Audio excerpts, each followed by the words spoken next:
Ku buat mertua matre jantungan di hari perceraian saat tahu bahwa aku anak konglomerat yang hilang. Aku buat dia menyesal seumur hidupnya karena memperlakukan aku dengan keji. Halo Bunda, semoga Bunda semuanya dalam keadaan sehat dan bahagia ya. Sebelum masuk ke ceritanya jangan lupa absen terlebih dahulu ya. Bunda-bunda semua dari daerah mana saja. Jangan lupa like, komen dan subscribe channel ini ya. Selamat menonton. Laras selalu merasa seperti debu di karpet mewah rumah mertuanya, Mama Lastri. Tak terlihat, tak dihargai, mudah disingkirkan. Sudah 5 tahun ia menjalani rutinitas harian yang monoton dan penuh tekanan ini. Matahari bahkan belum sepenuhnya meninggi saat ia sudah berkutat di dapur, mempersiapkan sarapan untuk keluarga kecil, atau lebih tepatnya, keluarga besar yang menganggapnya tak lebih dari seorang asisten rumah tangga berbayar tanpa gaji. Pagi itu, aroma nasi goreng dan telur dadar yang Laras masak memenuhi dapur sederhana itu, bersaing dengan bau parfum menyengat yang selalu dikenakan Mama Lastri. Wanita parubaya dengan rambut disasak tinggi dan kalung emas bertingkat itu baru saja turun dari kamarnya. Wajahnya sudah tertekuk masam. Laras, kenapa telurnya gosong sedikit begitu? Kamu sengaja, ya? Mau meracuni anakku? Suara melengking Mama Lastri memecah keheningan pagi, bahkan sebelum ia sempat menduduki kursinya di meja makan. Telunjuknya menari-nari di udara, mengarah pada sepotong kecil pinggiran telur dadar yang memang sedikit keemasan. Laras hanya menunduk, jantungnya berdebar kencang. Maaf, Ma. Tadi agak lengket wajannya. Alasan saja, aku tahu kamu itu tidak becus. Lihat, Dani jadi susah makan kalau begini. Mama Lastri mengibaskan tangannya, seolah mengusir lalat. Dani, suaminya, yang duduk di seberang Laras, hanya memandang piringnya, sibuk mengaduk nasi goreng tanpa berani membuka suara. Ini bukan pemandangan baru. Setiap pagi, siang, malam, selalu ada saja celaan dari Mama Lastri. Mulai dari rasa masakan, kebersihan rumah, sampai cara Laras berpakaian yang dianggap tidak pantas untuk menantu keluarga terpandang. Terpandang? Laras sering bertanya-tanya dalam hati, terpandang karena apa? Gaya hidup mewah mereka itu hasil pinjaman bank atau bisnis Dani yang selalu pas-pasan? Cepat sana, buatkan teh hangat untukku. Jangan lupa gulanya sedikit saja, aku sedang diet. Jangan sampai seperti kamu, sudah kurus kering tapi tetap jelek. Cemooh Mama Lastri lagi, kini diselingi tawa kecil yang terdengar sinis. Laras bergegas ke dapur, air mata yang selalu ia tahan kini menggenang di pelupuk matanya. Sejak menikah dengan Dani 5 tahun lalu, hidupnya berubah 180 derajat. Ia, Laras Pramudita, yang dulu selalu mendapat pujian karena kecerdasannya dan parasnya yang menawan, kini menjadi bayangan dirinya sendiri. Fisiknya memang kurus, bukan karena diet, tapi karena porsi makannya yang seringkali hanya sisa atau bahkan tidak ada jika Mama Lastri sedang berbaik hati, ingin menghabiskan semua makanan. Pakaiannya lusuh, rambutnya seringkali hanya diikat seadanya, dan wajahnya selalu pucat karena kurang istirahat dan tekanan batin. Ia bertemu Dani saat mereka sama-sama kuliah, di kampus biasa, bukan kampus elit tempat Laras seharusnya menempuh pendidikan. Ada sebuah kisah lama yang membuat Laras terdampar dari kemewahan ke kehidupan sederhana ini, sebuah rahasia yang ia pendam dalam-dalam, bahkan dari Dani sekalipun. Dani adalah sosok yang baik, awalnya lembut, perhatian, dan selalu membela Laras dari ibunya. Namun, seiring berjalannya waktu, pembelaannya memudar. Ia menjadi penurut pada ibunya, lebih memilih tunduk daripada harus berkonfrontasi. Laras tahu Dani mencintainya, atau setidaknya dulu, tapi cinta itu kini terkubur di bawah dominasi Mama Lastri. Cepat Laras, mau sampai kapan aku menunggu? Suara Mama Lastri kembali menyentak Laras dari lamunannya. Dengan tangan gemetar, Laras membawa nampan berisi cangkir teh. Ia meletakkannya perlahan di depan Mama Lastri, yang segera menyeruputnya dengan kasar. Hah? Manis sekali. Kamu ini tuli atau sengaja mau membunuhku dengan diabetes? Omel Mama Lastri, membuat Laras lagi-lagi menunduk. Dani akhirnya angkat bicara, suaranya pelan. Sudah, Ma. Biar Laras istirahat sebentar. Dia juga sudah masak dari tadi. Istirahat? Hei, Dani. Dia itu istri kamu, kewajibannya melayani. Lagi pula, apa yang bisa dia lakukan selain makan dan tidur? Kerjanya di rumah ini kan cuma itu. Mata Mama Lastri melotot pada Dani, dan suaranya naik beberapa oktav. Seharusnya kamu bersyukur, Dani, punya istri yang mau mengurus rumah. Banyak kok perempuan di luar sana yang lebih cantik dan kaya, tapi mereka malas mengurus suaminya. Laras merasa panas di dadanya. Kali ini bukan karena amarah, tapi karena perasaan hampa. Kata-kata Mama Lastri menusuk lebih dalam dari pisau. Ia tak tahu bahwa di balik penampilannya yang merana, di balik kepatuhannya yang tampak pasrah, ada sebuah rencana yang sudah lama ia susun. Sebuah rencana yang akan membuat Mama Lastri dan juga Dani menyesal seumur hidup mereka. Hari itu, seperti hari-hari sebelumnya, adalah tetesan-tetesan kebencian yang mengisi penuh bejana kesabarannya. Dan bejana itu, sebentar lagi akan tumpah. 5 tahun sebelum hari-hari kelam di rumah Mama Lastri, kehidupan Laras Pramudita adalah sebuah teka-teki yang diselimuti rahasia. Ia memang bukan gadis yang terbiasa hidup mewah dengan pelayan pribadi atau mobil sport, tapi tak pernah sekalipun ia mengenal kata kekurangan dalam artian sesungguhnya. Bahkan, ia hidup jauh di atas rata-rata teman-temannya di lingkungan sekitar. Kecelakaan tragis di masa kecil, sebuah peristiwa yang samar dalam ingatannya namun jelas dalam dampak kehidupannya, telah memisahkan Laras dari keluarga kandungnya yang sesungguhnya. Ia ditemukan sendirian, tanpa identitas, di sebuah desa terpencil setelah insiden itu. Beruntung, ia kemudian diasuh di sebuah panti asuhan yang tidak biasa. Panti itu, bernama Cahaya Kasih, didanai secara anonim oleh seorang dermawan misterius yang hanya dikenal sebagai Tuan A. Panti Cahaya Kasih, meski luarnya terlihat sederhana, di dalamnya memiliki fasilitas yang luar biasa. Pendidikan yang diberikan setara dengan sekolah swasta elit, guru-gurunya berdedikasi, dan anak-anak dididik dengan penuh kasih sayang serta kesempatan yang luas. Laras adalah salah satu permata di antara mereka. Ia cerdas, selalu menjadi yang terbaik di sekolahnya, menguasai berbagai mata pelajaran, dan memiliki bakat seni yang menonjol. Ia punya impian besar, melanjutkan pendidikan ke perguruan tinggi terbaik di luar negeri, menggunakan kemampuannya untuk berinovasi, dan suatu hari nanti, menemukan kembali keluarganya yang hilang. Dalam benaknya, Tuan A itu mungkin saja kerabat jauhnya, atau setidaknya seseorang yang peduli pada nasibnya. Kemudian, takdir membawanya bertemu Dani. Bukan di universitas elit impian Laras, melainkan di sebuah kampus swasta biasa yang sanggup ia masuki dengan beasiswa penuh. Laras memilih kampus itu karena lokasinya yang dekat dengan panti dan juga karena ia ingin mandiri, tidak terlalu bergantung pada dana tak terbatas dari Tuan A yang selalu dikirimkan melalui yayasan panti. Dani adalah kakak tingkatnya, mahasiswa sederhana dari jurusan berbeda, dengan senyum ramah dan tatapan mata hangat yang meneduhkan.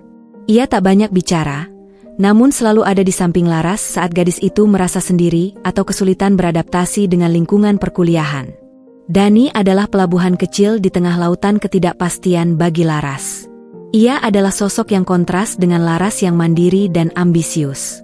Dani cenderung penurut, terutama pada ibunya, Mama Lastri, yang sejak awal sudah Laras rasakan aura dominasinya yang begitu kuat, bahkan dari pertemuan pertama mereka. Awalnya, Mama Lastri bersikap sangat manis, bahkan terlalu manis, yang membuat Laras sedikit waspada. Ia sering memuji kecantikan Laras, kepintarannya, bahkan mengatakan betapa beruntungnya Dani mendapatkan Laras. Senyumnya selalu merekah setiap kali Laras ada di dekatnya. Namun ada sesuatu di balik mata Mama Lastri yang tidak bisa Laras definisikan saat itu, semacam kalkulasi yang dingin. Mama Lastri tak pernah lelah mengorek informasi tentang latar belakang Laras.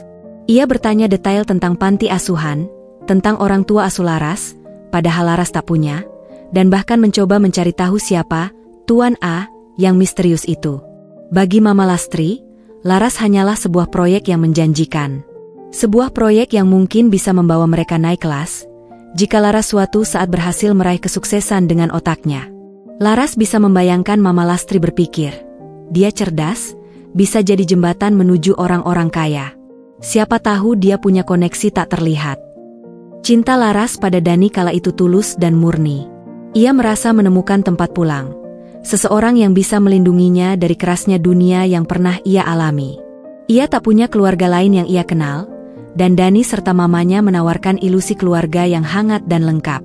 Mereka berpacaran selama 2 tahun.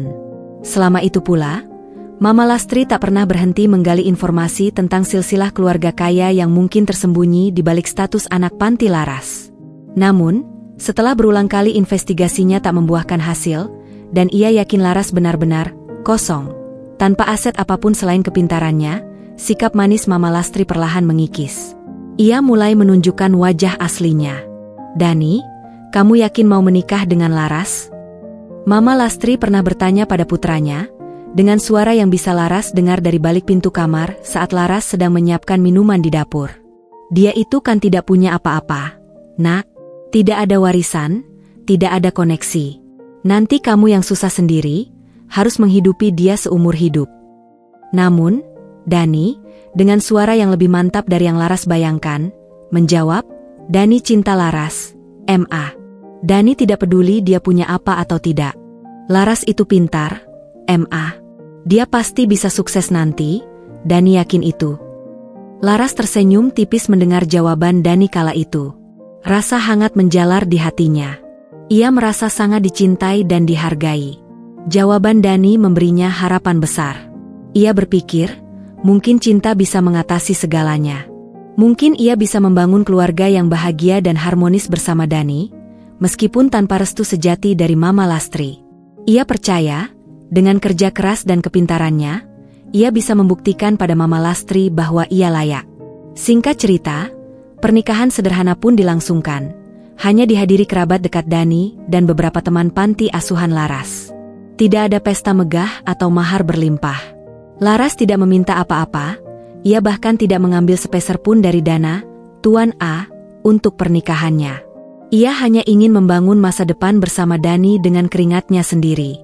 Mereka pindah ke rumah kecil warisan keluarga Dani yang sederhana, yang kini ditempati juga oleh Mama Lastri. Sejak hari pertama Laras menginjakan kaki di rumah itu sebagai seorang istri, topeng manis Mama Lastri benar-benar lepas. Wajah aslinya yang penuh perhitungan dan cemoohan terungkap, dan neraka Laras dimulai. Harapan yang dulu membuncah, kini perlahan terkikis habis oleh perlakuan keji dan hinaan tak henti. Kini, 5 tahun setelah hari pernikahan itu, Laras menyadari betapa naif dirinya. Cinta Dani, yang dulu ia anggap kuat, ternyata rapuh di hadapan ibunya. Harapannya untuk membuktikan diri telah hancur berkeping-keping di bawah tumpukan hinaan dan perlakuan keji yang tak pernah berhenti. Ia bukan lagi gadis polos yang hanya ingin dicintai dan diterima. Di dalam dirinya, telah tumbuh sesuatu yang baru. Tekad kuat untuk membalas, untuk membuat mereka menyesal. Mama Lastri telah menanam benih kebencian, dan Laras siap menuai hasilnya dengan cara yang tak pernah mereka duga. Setiap hinaan, setiap perlakuan buruk, kini ia catat dalam benaknya, menjadi bahan bakar untuk rencana besarnya. Mama Lastri adalah potret klasik wanita yang terperangkap dalam delusi dan mimpinya sendiri akan kemewahan, sebuah fantasi yang dibangun dari tontonan sinetron murahan dan majalah gosip selebritas yang selalu bertengger di meja ruang tamunya, usang karena sering dibaca. Sejak gadis, ia selalu mendambakan kehidupan glamor, mengenakan perhiasan berkilau, menghadiri pesta-pesta megah, dan dikelilingi oleh para sosialita. Namun, takdir berkata lain. Ia menikah dengan seorang pegawai negeri biasa, Bapak Slamet, yang jujur dan sederhana, hidup dalam batas-batas penghasilan yang pas-pasan, sebuah realita yang tak pernah ia inginkan, dan selalu ia rasakan sebagai belenggu. Suaminya meninggal dunia karena sakit saat Dani masih kecil, meninggalkan Mama Lastri dengan satu-satunya harapan dan obsesi yang kini terpaku pada putranya, Dani. Dani menjadi satu-satunya aset, satu-satunya tiket emas, satu-satunya jalan pintas yang ia yakini akan membawanya keluar dari kemiskinan dan menuju kehidupan mewah yang selalu ia idamkan. Mama Lastri mendidik Dani dengan satu prinsip dasar yang terus-menerus ia tanamkan sejak Dani bisa memahami kata-kata. Cari istri yang kaya, Nak. Itu kunci kebahagiaan sejati. Perempuan miskin hanya akan jadi beban. Sejak kecil, Dani sudah dijejali dengan cerita-cerita tentang betapa pentingnya status sosial, koneksi, dan tentu saja, harta benda. Ia dipaksa bergaul dengan anak-anak dari keluarga, berada, Meski seringkali Mama Lastri harus meminjam uang sana-sini dari tetangga atau bahkan dari rentenir kecil, hanya untuk bisa sekadar ikut makan di kafe mahal atau membeli pakaian bermerek palsu agar Dani terlihat pantas di lingkaran teman-temannya. Mama Lastri tak peduli pada biaya, asalkan citra keluarga mereka tetap terjaga di mata orang lain. Ketika Dani membawa Laras ke hadapannya sebagai kekasih, Mama Lastri tidak melihat seorang gadis muda yang polos dan cerdas, melainkan sebuah investasi. Laras pintar, sangat pintar, bahkan melebihi rata-rata. Mama Lastri yakin, kepintaran Laras bisa membawanya pada posisi tinggi di perusahaan multinasional, atau bahkan menciptakan bisnis sendiri yang sukses besar. Laras, di matanya, adalah tiket lotre yang potensial, sebuah kuda pacu yang bisa ia latih untuk memenangkan perlombaan kekayaan. Itulah mengapa ia bersikap manis di awal perkenalan, dengan senyum palsu yang menawan dan pujian-pujian yang berlebihan. Ia tak henti-hentinya menggali informasi tentang latar belakang Laras, berharap menemukan tambang emas tersembunyi, silsilah keluarga kaya yang mungkin terlupakan, atau warisan tak terhingga yang bisa mereka klaim. Sayangnya, Laras benar-benar kosong dalam pandangannya, tidak ada warisan yang jelas, tidak ada keluarga kaya yang muncul. Bahkan dermawan misterius, Tuan A, yang disebut-sebut Laras pun tak bisa ia lacak keberadaannya. Investigasi diam-diam Mama Lastri hanya menemukan bahwa Laras benar-benar seorang anak panti asuhan tanpa jejak kekayaan. Kekecewaan Mama Lastri sangat besar ketika fakta itu terungkap. Namun, ia tidak serta-merta membatalkan pernikahan Dani. Obsesinya terhadap uang terlalu kuat. Ia masih berpikir, mungkin aku bisa memeras kepintarannya. Dia kan cerdas, pasti gampang dapat duit. Ia mulai membayangkan Laras akan bekerja keras membanting tulang, menghasilkan uang banyak, lalu uang itu akan ia kelola sepenuhnya untuk memenuhi gaya hidupnya yang mewah. Setelah pernikahan sederhana Dani dan Laras, tuntutan Mama Lastri mulai menggunung. Setiap kali Laras berhasil dalam kuliahnya atau mendapatkan nilai bagus, Mama Lastri bukannya bangga sebagai mertua, malah berkata sinis, "Bagus, cepat lulus, cari kerja yang gajinya besar. Kita butuh mobil baru, rumah ini juga sudah tua, harus direnovasi." Obsesinya terhadap harta dan status sosial kian menjadi-jadi setelah Laras dan Dani tinggal serumah dengannya. Mama Lastri memegang kendali penuh atas keuangan rumah tangga. Gaji Dani, yang sebenarnya tidak seberapa karena ia bekerja di perusahaan kecil, ia pegang erat-erat. Setiap rupiah harus melewati tangannya. Ia bahkan mengatur uang belanja harian dengan ketat, namun untuk kebutuhannya sendiri ia tak segan-segan menghabiskan.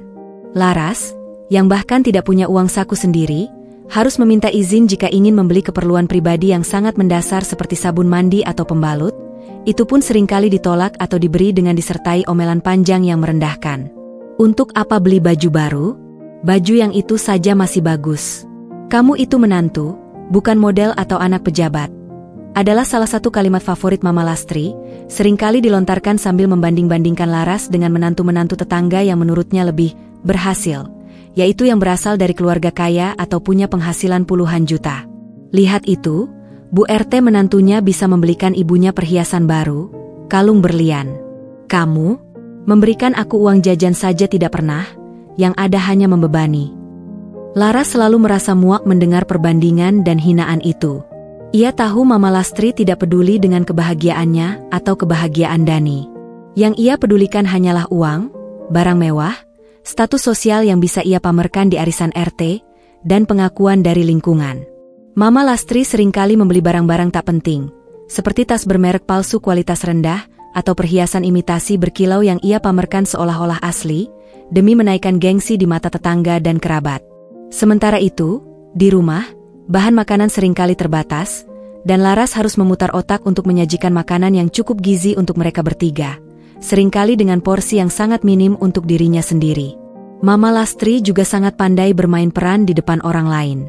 Di luar rumah, ia akan tersenyum ramah, memuji Laras di depan tetangga, bahkan mengatakan betapa beruntungnya punya menantu sepintar Laras yang selalu membantu di rumah. Namun, begitu pintu rumah tertutup, topeng manis itu langsung jatuh, digantikan oleh wajah penuh perhitungan, tatapan tajam, dan kata-kata pedas yang menusuk. Dani sendiri terjebak di tengah-tengah perangai ibunya dan penderitaan Laras. Ia mencintai ibunya, namun ia juga tahu ibunya seringkali egois dan berlebihan. Hanya saja, Dani terlalu lemah untuk menentang. Setiap kali ia mencoba membela Laras, Mama Lastri akan mengeluarkan senjata pamungkasnya. Kamu tega melihat ibumu sedih? Ibu sudah membesarkanmu sendirian, nak. Ibu sudah berjuang demi kamu. Ini semua demi kebaikan kamu juga, agar kamu punya masa depan yang cerah. Kalimat-kalimat manipulatif itu selalu berhasil membuat Dani bungkam, menunduk, dan akhirnya mengalah, membiarkan Laras menerima hinaan. Ia melihat Laras yang menderita, namun tak berdaya untuk melakukan apapun, terbelenggu oleh rasa bersalah dan kewajiban pada ibunya. Laras mengamati semua ini. Ia mempelajari pola Mama Lastri, kelemahan Dani yang mudah dimanipulasi, dan sistem yang mengikat mereka. Obsesi Mama Lastri terhadap uang dan status adalah titik krusial yang Laras rencanakan untuk ia manfaatkan nanti. Ia tidak akan melawan dengan amarah atau air mata. Ia akan melawan dengan sesuatu yang paling Mama Lastri inginkan dan butuhkan, kemudian ia akan merenggutnya kembali dengan cara yang paling menyakitkan. Setiap hinaan yang ia terima, setiap air mata yang ia telan, kini ia catat dalam benaknya, menjadi bahan bakar yang membakar tekadnya, menunggu waktu yang tepat untuk ledakan balas dendamnya. Bagi Laras, setiap hari adalah puncak dari hinaan yang tak berkesudahan, sebuah siklus kekejaman yang tak pernah berhenti. Namun, ada satu hari, beberapa minggu sebelum pengajuan cerai yang mengubah segalanya, yang terasa lebih pedih, lebih menghancurkan, dan menjadi titik didih terakhir dari kesabarannya yang telah bertahun-tahun diuji. Itu adalah hari arisan bulanan Mama Lastri, sebuah ritual sosialita kelas menengah ke bawah yang selalu menjadi ajang pamer dan gosip bagi para ibu-ibu di komplek perumahan mereka yang sederhana. Pagi itu, Laras sudah disibukkan sejak subuh. Ia bahkan tak sempat menikmati secangkir teh panas, apalagi sarapan. Mama Lastri menginginkan rumah bersih tanpa noda, setiap sudut berkilau seperti cermin. Laras, dengan sisa-sisa tenaganya, menyapu, mengepel, mengelap setiap sudut lemari, bahkan membersihkan patung-patung keramik usang berbentuk angsa dan guci bergambar naga yang selalu Mama Lastri banggakan, meski jelas-jelas itu barang KW super dari pasar. Sementara Laras sibuk bak Cinderella yang hanya mengenakan daster lusuh, Mama Lastri duduk santai di ruang tamu, menelepon teman-temannya dengan suara melengking untuk pamer menu masakan yang disiapkan oleh menantuku yang pintar masak. Dia yang membuat semua resepnya sendiri, padahal Laraslah yang meracik semua hidangan sendirian, mengikuti resep standar dari internet karena budget yang sangat terbatas. Laras, cepat potong buahnya yang rapi. Jangan asal-asalan. Nanti tamu-tamuku berpikir kamu tidak pernah diajari etika. Potong itu seperti potongan buah di hotel bintang 5. Teriak Mama Lastri dari ruang tamu, meski Laras sudah memotong buah dengan presisi seorang koki profesional, menata buah naga, melon, dan anggur dalam piring saji dengan artistik. Matanya selalu tajam mencari-cari celah untuk mengkritik. Puncaknya terjadi sekitar pukul 2 siang, saat para ibu-ibu arisan mulai berdatangan. Suara mobil dan tawa renyah memecah keheningan siang. Ruang tamu yang semula senyap, kini riuh dengan suara tawa dan obrolan tentang perhiasan emas terbaru, tas Hermes palsu yang baru saja mereka beli di Mangga 2, dan rencana liburan ke luar negeri yang hanya sebatas angan-angan namun selalu jadi topik hangat. Laras, yang baru saja selesai menyajikan minuman dingin dan cemilan di meja utama, mencoba mundur perlahan ke dapur, ingin menghindari perhatian yang tak ia inginkan. Ia merasa risih dengan tatapan menilai para ibu-ibu, seolah ia adalah pameran yang tak kasat mata. Namun, Mama Lastri menahannya. Laras, jangan pergi dulu. Sini, nak. Mama Lastri tersenyum manis, senyum paling palsu yang pernah Laras lihat, pada teman-temannya, lalu menarik lengan Laras agar berdiri di sampingnya, seolah Laras adalah trofi yang harus dipamerkan. Ibu-ibu, ini lo menantuku, Laras. Pintar sekali masak dan rajin. Dia yang siapkan semua hidangan ini, dari nasi goreng seafood sampai puding karamel. Semuanya dia yang masak sendiri, saya hanya mengawasi. Para ibu-ibu menatap Laras, sebagian tersenyum ramah namun dengan tatapan iba, sebagian lagi dengan tatapan mengamati dari ujung rambut hingga ujung kaki, seolah Laras adalah barang diskon di etalase toko. Laras merasakan tatapan mereka dan ingin sekali menghilang, tenggelam ke dalam lantai. Ia benci menjadi pusat perhatian seperti ini, apalagi ketika ia diperlakukan seperti barang pameran. Cantik ya, Bu Lastri. Rambutnya panjang, kulitnya bersih. Tapi kok mau ya, dia menikah dengan Dani? Padahal kan Dani anak satu-satunya, harusnya dapat yang sepadan, yang dari keluarga pejabat atau pengusaha. Celetuk Ibu Ida, salah satu teman arisan Mama Lastri, dengan nada sinis yang disamarkan seolah-olah basa-basi ramah. Matanya memicing, meneliti penampilan Laras yang sederhana. Senyum Mama Lastri sedikit berkedut, namun ia segera menguasainya, bahkan memutar bola matanya sedikit ke atas. Ia mengaitkan lengannya erat-erat ke lengan Laras, seolah penuh kasih sayang dan bangga. Ah, Ibu Ida ini ada-ada saja. Namanya juga cinta, Bu. Cinta itu buta, ya kan, Laras? Ia tertawa renyah, tawa yang tak sampai ke matanya. Tapi ya begitu, Laras ini memang anak panti asuhan, Bu. Tidak punya keluarga lagi, kasihan sekali nasibnya. Jadi ya, saya anggap saja sebagai anak sendiri. Saya ajari semua dari nol. Bagaimana mengurus rumah tangga yang baik, bagaimana bersikap di depan orang, bagaimana bicara yang santun. Maklumlah, hidup di panti kan tidak diajarkan etika sosial dan tata krama yang tinggi seperti di keluarga kita. Laras merasakan tamparan keras di pipinya, padahal Mama Lastri tak menyentuhnya. Kata-kata itu jauh lebih menyakitkan dari pukulan fisik. Anak panti asuhan, tidak punya keluarga lagi, diajari etika sosial dari nol, kasihan sekali nasibnya. Setiap kata adalah belati yang menghunjam jantungnya, menusuk ke dalam lubuk hatinya. Ia merasa telanjang. Semua privasinya, semua latar belakang kelamnya yang selama ini ia sembunyikan, diumbar di depan orang-orang asing dengan nada merendahkan, seolah ia adalah proyek amal Mama Lastri. Wajahnya memerah, bukan karena malu, tapi karena amarah yang membakar, membara di setiap sel tubuhnya. Ia bisa merasakan tatapan iba dari beberapa ibu-ibu yang berhati nurani, dan tatapan merendahkan bercampur geli dari yang lain. Beberapa bahkan berbisik-bisik, menatap Laras seolah ia adalah hewan langka di kebun binatang. Kasihan sekali ya, Laras, timpal Ibu Siti, menatap Laras dengan prihatin. Tapi setidaknya dia pintar, Bu Lastri, bisa jadi sarjana. Siapa tahu nanti jadi orang sukses, bisa bantu-bantu Dani. Mama Lastri tertawa renyah lagi, tawa yang menusuk gendang telinga Laras. Ah, pintar saja tidak cukup, Bu Siti.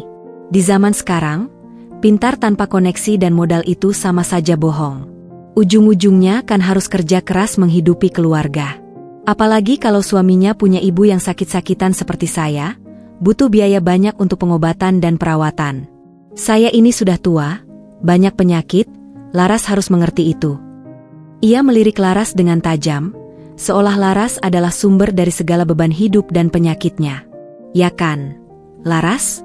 Kamu harus bekerja lebih keras nanti, Nak, untuk masa depan Dani dan ibumu ini. Jangan sampai kami kekurangan, apalagi nanti kalau saya sakit parah. Laras hanya bisa menggigit bibir bawahnya, menahan diri untuk tidak meledak di tempat. Ia ingin berteriak, ingin mengatakan pada semua orang bahwa ia bukan budak, bukan objek belas kasihan, dan Mama Lastri adalah seorang munafik kelas kakap. Ia ingin mengumpat, membalas setiap kata hinaan dengan ribuan kali lipat kekejaman. Namun, ia hanya bisa menunduk. Matanya menatap lantai pualam yang dingin, di mana pantulan dirinya tampak kecil dan tak berdaya. Di kepalanya, ia mulai menyusun kalimat demi kalimat, rencana demi rencana. Kata-kata Mama Lastri hari itu bukan hanya hinaan, tapi bahan bakar yang sempurna untuk api balas dendam yang sudah lama berkobar di hatinya. Mama Lastri telah mempermalukannya di depan banyak orang, memperlihatkan betapa rendahnya ia di mata mertuanya, betapa ia tak berharga. Laras bersumpah, ia akan membuat Mama Lastri merasakan rasa malu dan penyesalan yang jauh lebih parah, di depan lebih banyak orang, di hari yang paling krusial bagi hidup mereka semua. Hari itu, di ruang tamu yang penuh tawa palsu itu, Laras telah memutuskan takdir Mama Lastri. Beberapa minggu setelah insiden arisan yang memalukan itu, suasana di rumah Mama Lastri terasa lebih mencekam dari biasanya. Bukan berarti sebelumnya ada kehangatan atau kedamaian, tetapi kini ada ketegangan yang pekat, seperti udara yang syarat listrik sebelum badai besar. Mama Lastri sering berbisik-bisik dengan Dani di telepon, suaranya pelan tapi penuh desakan, atau mereka berdua berbicara di sudut ruangan yang jauh dari jangkauan telinga Laras.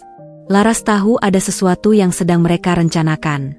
Naluri yang diasah selama bertahun-tahun dalam tekanan mengatakan kepadanya bahwa ini bukan kali pertama Mama Lastri mengancam perceraian, sebuah gertakan kosong yang sering ia gunakan. Tapi kali ini, firasat Laras berteriak bahwa itu berbeda. Ini adalah akhir yang ia nanti-nantikan, namun dengan cara yang belum ia duga sepenuhnya. Pada suatu sore yang terik, tepat setelah Laras selesai mencuci tumpukan baju kotor yang menggunung dan mengeringkannya di jemuran belakang, yang baunya bercampur aduk dengan asap knalpot kendaraan di jalan, Mama Lastri memanggilnya ke ruang tamu. Suaranya datar, tanpa emosi, namun ada perintah mutlak di dalamnya. Dani sudah duduk di sofa tunggal di sana, wajahnya keruh dan matanya merah sembab, menghindari tatapan Laras. Ia tampak seperti anak kecil yang baru saja dimarahi, penuh rasa bersalah namun tak berdaya. Mama Lastri, di sisi lain, duduk tegak di sofa 3 dudukan, punggungnya lurus sempurna, dengan raut wajah dingin dan tegas, seolah ia adalah hakim yang akan menjatuhkan vonis mati.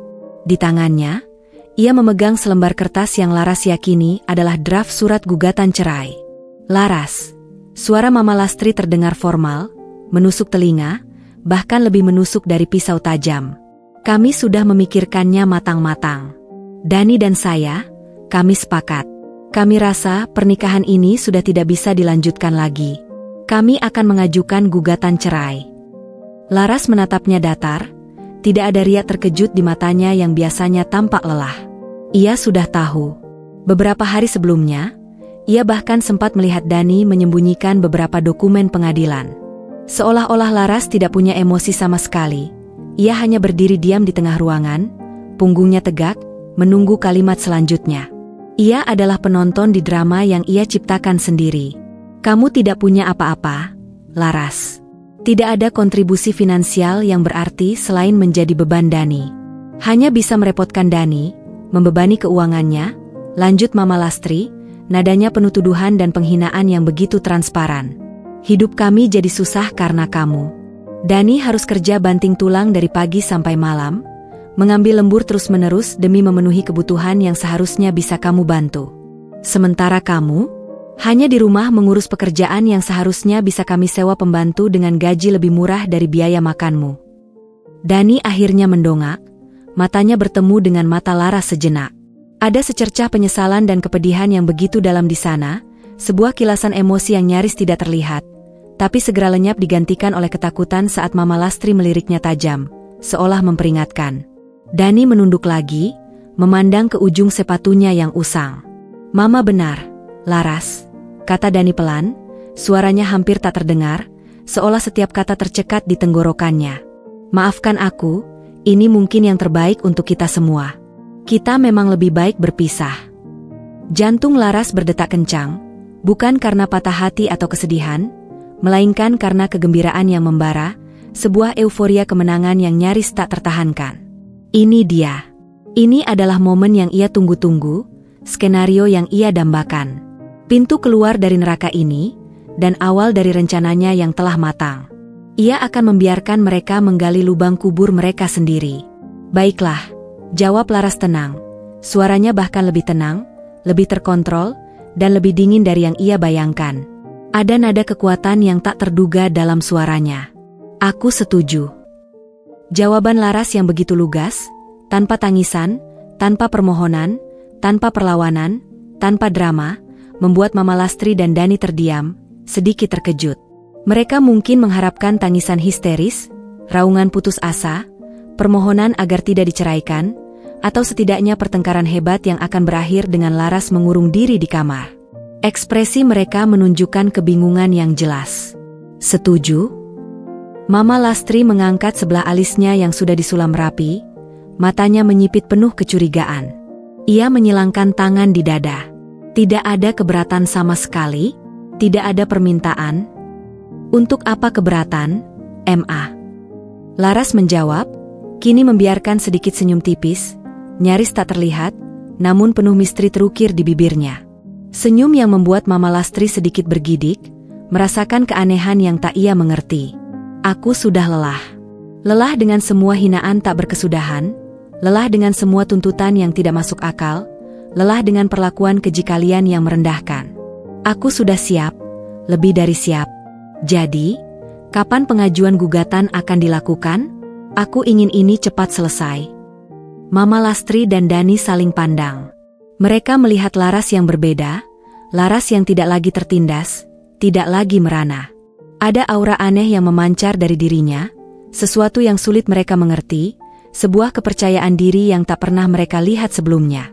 Namun, Mama Lastri cepat menguasai dirinya, mengira Laras hanya bersikap angkuh, mencoba menutupi rasa sakit hatinya. Ia tak sudi mengakuinya. Bagus kalau begitu.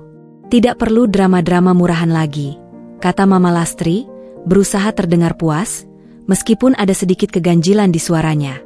Besok lusa, pengacara kami akan menghubungi kamu untuk mengurus semua dokumen. Kita akan segera menyelesaikan semua ini di pengadilan. Kamu tidak akan menuntut harta Gonogini, kan? Kamu kan tidak punya apa-apa, jadi tidak ada yang bisa kamu tuntut dari kami. Laras tertawa kecil. Tawa yang dingin, tidak ada kehangatan di dalamnya, hanya sebuah nada mengejek yang tersembunyi. Tentu saja tidak, Ma. Aku tidak butuh harta kalian yang bahkan untuk hidup kalian sendiri pun seringkali pas-pasan. Percayalah, Ma, aku punya lebih dari cukup. Kalimat terakhir itu terucap begitu saja. Sebuah selipan yang Laras biarkan lepas dari bibirnya untuk menanam benih kecurigaan dalam benak Mama Lastri. Dan berhasil. Wajah Mama Lastri menunjukkan sedikit kebingungan, matanya menyipit, seolah ia sedang mencoba menguraikan teka-teki yang baru saja dilemparkan Laras. Namun, ia segera menepisnya. Mustahil. Laras hanyalah anak panti asuhan miskin yang tidak punya apa-apa. Itu yang selama ini ia tahu, itu yang selama ini ia yakini, dan itu yang selama ini ia pamerkan pada semua orang. Malam itu, untuk pertama kalinya dalam 5 tahun pernikahan yang bagai penjara, Laras tidur dengan damai. Tidak ada air mata yang tumpah di bantal. Tidak ada rasa sesak di dada yang biasanya menghimpit setiap kali ia memejamkan mata. Yang ada hanyalah sebuah rencana besar yang mulai terwujud. Ia telah memberikan lampu hijau pada mereka untuk memulai kehancuran mereka sendiri. Kini, ia hanya perlu menunggu. Menunggu saat yang tepat untuk menunjukkan siapa dirinya sebenarnya, dan membuat mereka menyesal, bukan hanya seumur hidup, tapi hingga napas terakhir mereka diembuskan. Api balas dendam itu telah menemukan jalurnya. Malam itu, setelah Mama Lastri dan Dani bergegas masuk ke kamar mereka dengan langkah tergesa-gesa, entah untuk berdiskusi lebih lanjut tentang perceraian atau sekadar menghindar, Laras tidak langsung tidur. Bagi Laras, kamar kecil yang pengap dan sumpek itu, yang selama ini terasa seperti sangkar sempit yang mencekiknya, kini seolah berubah menjadi pusat komando, sebuah ruang strategi pribadinya. Dengan ponsel lama yang sudah usang dan retak di beberapa bagian, yang selama ini ia sembunyikan dengan cermat di balik tumpukan buku pelajaran kuliahnya yang tak pernah tersentuh, Laras mulai bekerja. Bukan ponsel pintar canggih dengan layar sentuh mengilap, tapi cukup untuk koneksi internet dasar dan beberapa aplikasi penting yang ia butuhkan untuk melancarkan misinya.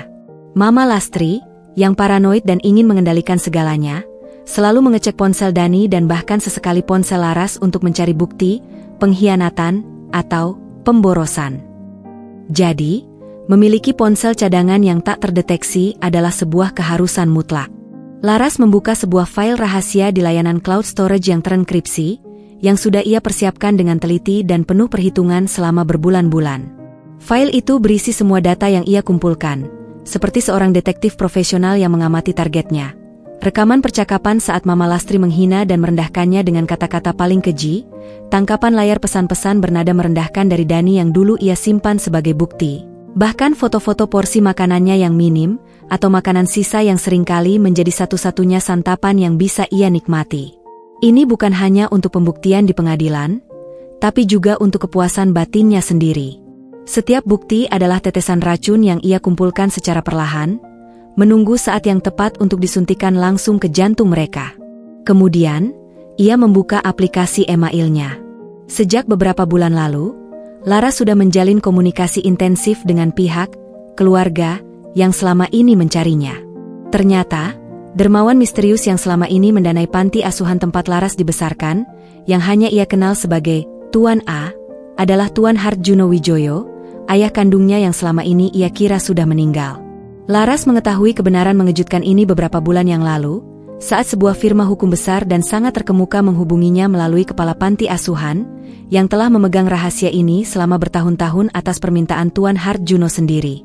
Firma hukum itu telah melakukan investigasi selama bertahun-tahun untuk menemukan putri tunggal Tuan Harjuno yang hilang diculik saat balita, sebuah kasus yang bahkan pernah menjadi berita nasional. Laras selama ini sengaja tak memberitahu Dani atau Mama Lastri tentang penemuan ini, menunggu momen yang paling tepat untuk mengungkapkan segalanya. Ia ingin mereka merasakan penderitaan yang sama, atau bahkan lebih parah, dari apa yang telah ia rasakan. Email terbaru itu datang dari pengacara keluarganya. Seorang wanita bernama Nona Renata, yang terkenal dingin, cerdas, dan tanpa ampun di meja hijau. Subjek emailnya jelas, update terkini jadwal pertemuan final. Laras membaca isinya dengan saksama, setiap kata tertanam di benaknya.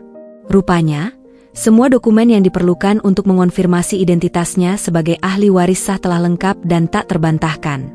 Hasil tes DNA yang dilakukan secara diam-diam, data sidik jari, catatan medis lama, dan berbagai bukti forensik lainnya yang mereka kumpulkan selama bertahun-tahun, semuanya mengarah pada satu kesimpulan. Laras Pramudita adalah Laras Wijoyo, putri tunggal grup Wijoyo, salah satu konglomerat terbesar di Asia Tenggara. Email itu juga memberikan informasi sekilas tentang aset-aset yang akan segera menjadi miliknya. Jumlahnya fantastis, jauh melebihi imajinasi terliar Mama Lastri tentang kemewahan. Sebuah jet pribadi, beberapa properti mewah di berbagai belahan dunia, saham mayoritas di berbagai perusahaan raksasa yang bergerak di bidang energi, teknologi, dan properti, serta rekening bank dengan saldo tak terhingga yang bisa ia akses kapan saja. Nona Laras, semua sudah siap. Identitas Anda sebagai ahli waris tunggal grup Wijoyo telah dikonfirmasi secara hukum dan tanpa celah. Kami menunggu instruksi Anda. Untuk langkah selanjutnya, tulis Nona Renata dalam emailnya yang profesional dan lugas.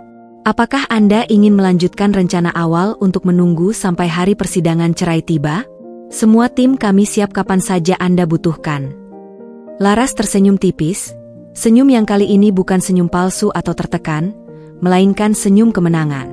Tentu saja, gumamnya pelan, suaranya nyaris tak terdengar di dalam keheningan kamar. Itu adalah rencana terbaik, kejutan yang paling sempurna. Ia segera membalas email itu, mengkonfirmasi rencananya untuk tidak mengungkapkan identitas aslinya sampai momen terakhir di pengadilan, saat semua mata tertuju padanya, saat penyesalan akan terpancar jelas di wajah Mama Lastri dan Dani. Ia meminta Nona Renata untuk memastikan kedatangan mereka saat persidangan nanti, lengkap dengan segala bukti, dokumen legal, dan tim pendukung yang dibutuhkan untuk membuat pengungkapan itu spektakuler dan tak terbantahkan. Ia ingin kejutan ini sempurna, sebuah pertunjukan yang tak akan pernah mereka lupakan seumur hidup mereka. Selain itu, Laras juga melakukan riset kecil tentang perusahaan tempat Dani bekerja dan beberapa bisnis sampingan yang seringkali Mama Lastri desak Dani untuk lakukan. Ia tahu Mama Lastri sering mendesak Dani untuk meminjam uang atau melakukan transaksi mencurigakan demi membiayai gaya hidup mewah mereka yang seringkali melebihi batas. Laras mencurigai adanya potensi penyelewengan keuangan atau bahkan praktik ilegal yang dilakukan atas nama perusahaan Dani. Ia mencari celah, potensi masalah hukum yang bisa saja muncul di kemudian hari jika Mama Lastri terus-menerus memaksakan kehendaknya yang serakah pada Dani. Dani, yang polos, penurut, dan mudah dikendalikan, bisa dengan mudah terjebak dalam masalah besar yang akan menghancurkan masa depannya. Laras menyadari bahwa balas dendam bukan hanya tentang membuat mereka menyesal secara emosional. Ia ingin memastikan bahwa penyesalan itu datang dengan konsekuensi nyata, terutama bagi Mama Lastri yang terobsesi dengan uang dan status.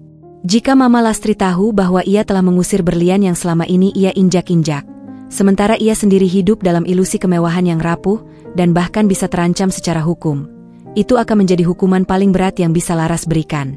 Ini bukan hanya tentang membalas dendam, tapi juga tentang keadilan. Ia menghabiskan sisa malam itu dengan menyusun strategi mental, membayangkan setiap skenario yang mungkin terjadi di pengadilan. Setiap langkah, setiap gerakan, setiap ekspresi yang akan ia tunjukkan di pengadilan, telah ia latih dan kuasai dalam benaknya.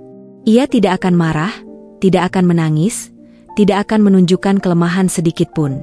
Ia akan tenang, berwibawa, penuh kendali, dan membiarkan fakta-fakta berbicara, membiarkan kebenaran yang kejam itu menghantam mereka. Waktu adalah senjatanya. Kesabaran adalah perisainya. Dan kini, ia telah menemukan amunisi paling mematikan untuk melancarkan perang ini. Sejak pengumuman perceraian itu, sebuah deklarasi perang tak tertulis dari Mama Lastri, hidup Laras bukannya membaik, malah semakin memburuk drastis. Mama Lastri seolah menemukan alasan baru, sebuah justifikasi sempurna, untuk melampiaskan segala kekesalan dan frustrasinya yang menumpuk.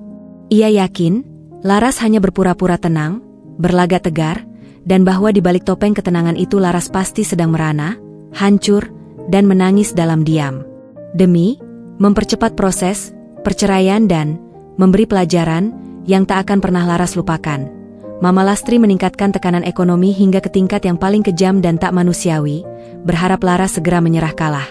"Laras, mulai hari ini, jatah makanmu hanya ini," kata Mama Lastri suatu pagi, suaranya dingin membeku seperti es, saat mereka duduk di meja makan.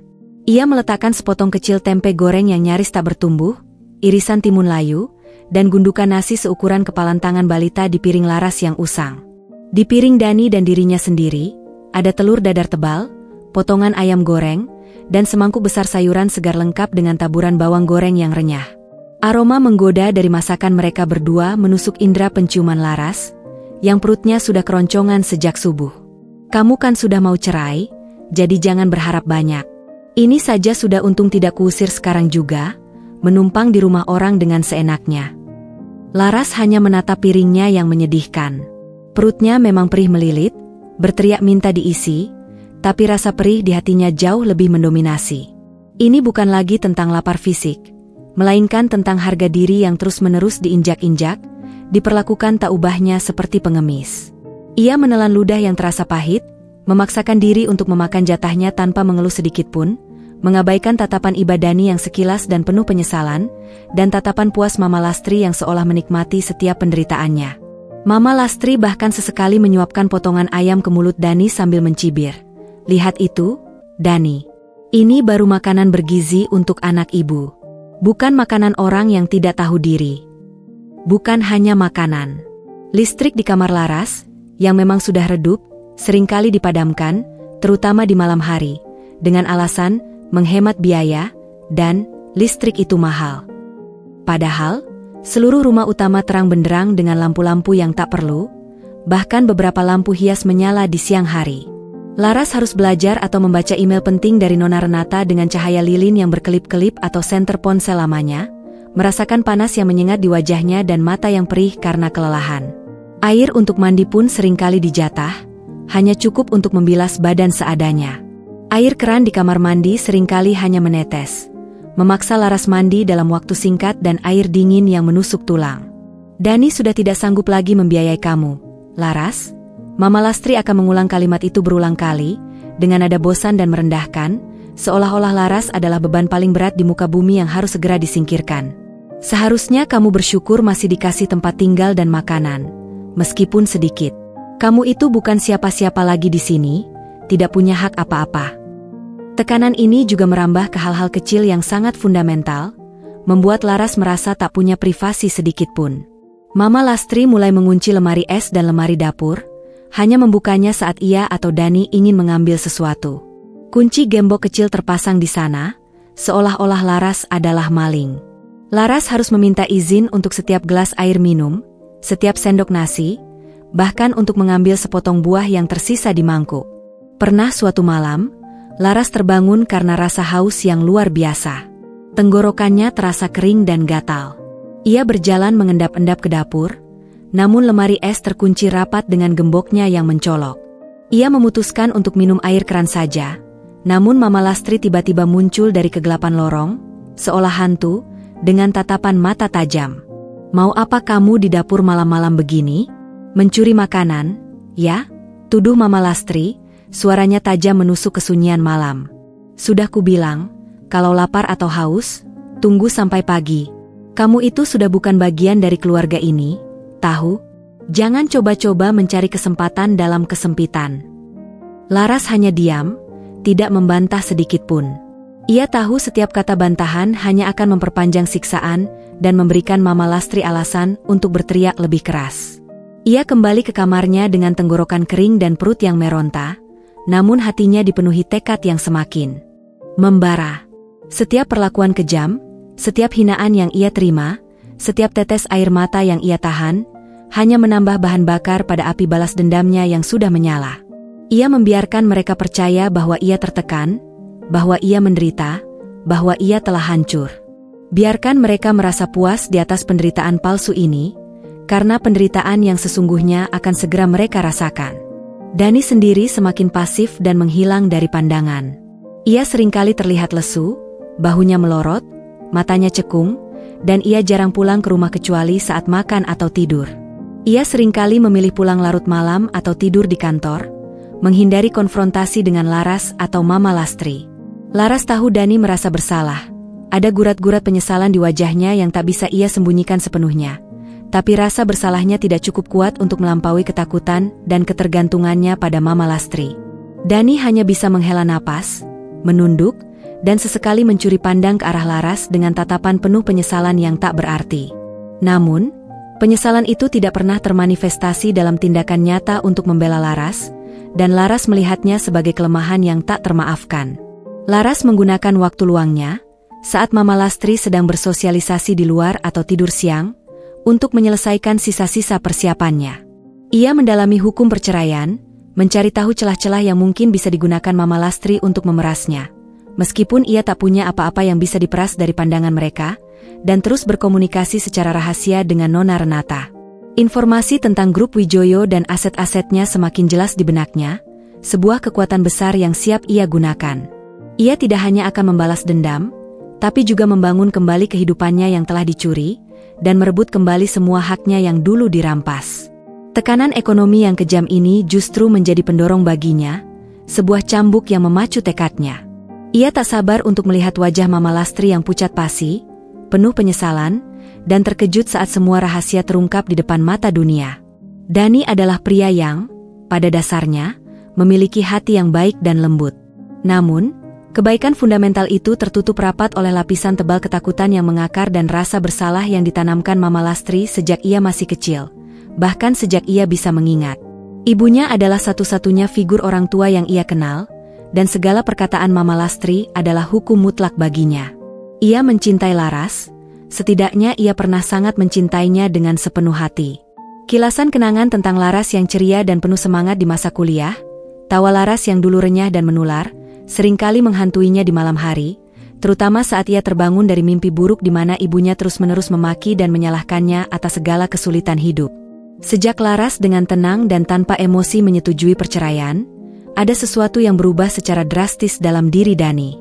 Ia mulai merasakan keanehan yang mendalam pada Laras. Gadis itu tidak lagi menangis terisak, tidak lagi memohon belas kasihan, atau bahkan mencoba membujuknya. Bahkan saat ibunya meningkatkan tekanan ekonomi hingga ke tingkat yang paling tidak manusiawi, menjauhkan makanan, membatasi air, memadamkan listrik di kamarnya, Laras tetap diam, tenang, seolah semua perlakuan itu tak mempan sama sekali. Tatapan Laras seringkali kosong, menerawang, namun di balik kekosongan itu, Dani menangkap kilatan aneh, sesuatu yang misterius, bahkan sedikit menakutkan, seperti api yang tersembunyi.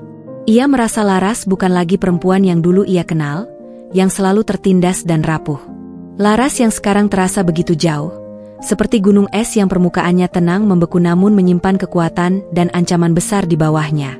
Dani mencoba berbicara dengan Laras beberapa kali, berusaha menembus dinding keheningan yang dibangun Laras. "Kamu baik-baik saja, Laras? Benarkah kamu tidak merasa tertekan?" tanyanya suatu malam, saat Laras sedang menyiapkan makan malam sendirian di dapur yang remang-remang, hanya ditemani cahaya lampu jalan dari jendela. Laras hanya menoleh sekilas. Tatapan matanya begitu dingin hingga membuat Dani bergidik. "Aku baik-baik saja, Dani. Lebih baik dari yang kau bayangkan. Sangat baik." Nada suaranya datar, tanpa emosi, tanpa jeda. Itu bukan nada kemarahan, tapi lebih seperti kelelahan yang mendalam, atau mungkin penolakan total atas segala bentuk simpati darinya.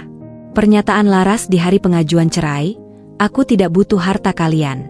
Percayalah, aku punya lebih dari cukup," terus terngiang di benak Dani, seperti bisikan hantu yang tak bisa ia usir. Awalnya ia mengira itu hanya gertakan kosong, sebuah sindiran putus asa dari wanita yang terpojok. Tapi kini, Seiring dengan ketenangan Laras yang aneh dan keberaniannya menahan semua tekanan, Dani mulai meragukan penilaian ibunya. Mungkinkah Laras menyimpan sesuatu yang besar? Laras yang begitu pintar, apakah mungkin ia hanya seorang anak panti asuhan biasa tanpa koneksi apapun? Pikiran itu mengganggunya siang dan malam. Ia mencoba mencari informasi tentang masa lalu Laras, menghubungi teman-teman kuliah Laras yang sudah lama tak ia temui, bahkan mencari jejak panti asuhan tempat Laras dibesarkan. Namun, setiap kali ia bertanya, informasinya selalu sama. Seragam, Laras adalah anak panti asuhan tanpa keluarga atau harta, seorang yatim piatu yang diasuh yayasan. Dani tak tahu bahwa jejak digital dan informasi pribadi Laras telah dilindungi dan dibersihkan oleh tim pengacara keluarganya yang sangat profesional, membuatnya tak terdeteksi oleh siapapun yang mencoba melacaknya. Rasa bersalah Dani semakin memuncak setiap kali ia melihat ibunya memperlakukan Laras dengan kejam, bahkan lebih parah dari seorang pembantu. Ia melihat Laras makan jatah yang hanya seujung jari, melihatnya belajar dengan penerangan minim yang merusak mata, dan ia tak bisa berbuat apa-apa. Ia ingin membela, ingin menghentikan ibunya, ingin berteriak. Tapi setiap kali ia mencoba mengangkat suara, Mama Lastri akan mengeluarkan mantra andalannya, "Kamu durhaka. Kamu tega melihat ibumu stres dan mati? Ibu sudah susah payah membesarkanmu sendirian, berkorban segalanya. Ini semua demi kebaikan kamu juga. Dia itu parasit." Dani akan kembali menunduk, kalah telak, merasa tak berdaya dan terbelenggu. Suatu sore, saat ia hendak mengambil ponselnya yang tertinggal di kamar, Dani menemukan sebuah berkas kecil di bawah tumpukan kain di meja sudut kamar Laras, tersembunyi di balik buku-buku. Ia tahu tidak seharusnya menggeledah barang pribadi Laras, tapi rasa penasarannya terlalu besar, seolah ada magnet yang menarik tangannya. Itu adalah sebuah dokumen dengan kop surat firma hukum besar, dengan nama Renata Associates yang ia kenali sebagai salah satu firma hukum top di Jakarta. Di dalamnya ada beberapa lembar informasi yang samar-samar tentang hak waris dan ahli waris tunggal. Dani tidak mengerti detailnya, tapi ini jelas bukan dokumen perceraian biasa. Ini terlihat seperti sesuatu yang sangat besar, sesuatu yang terkait dengan kekayaan yang tak terbayangkan. Dani cepat-cepat mengembalikan berkas itu ke tempatnya. Jantungnya berdebar kencang, memompa darah dengan begitu cepat. Keraguan itu kini berubah menjadi kecemasan yang menggigit, seperti predator yang siap menerkam.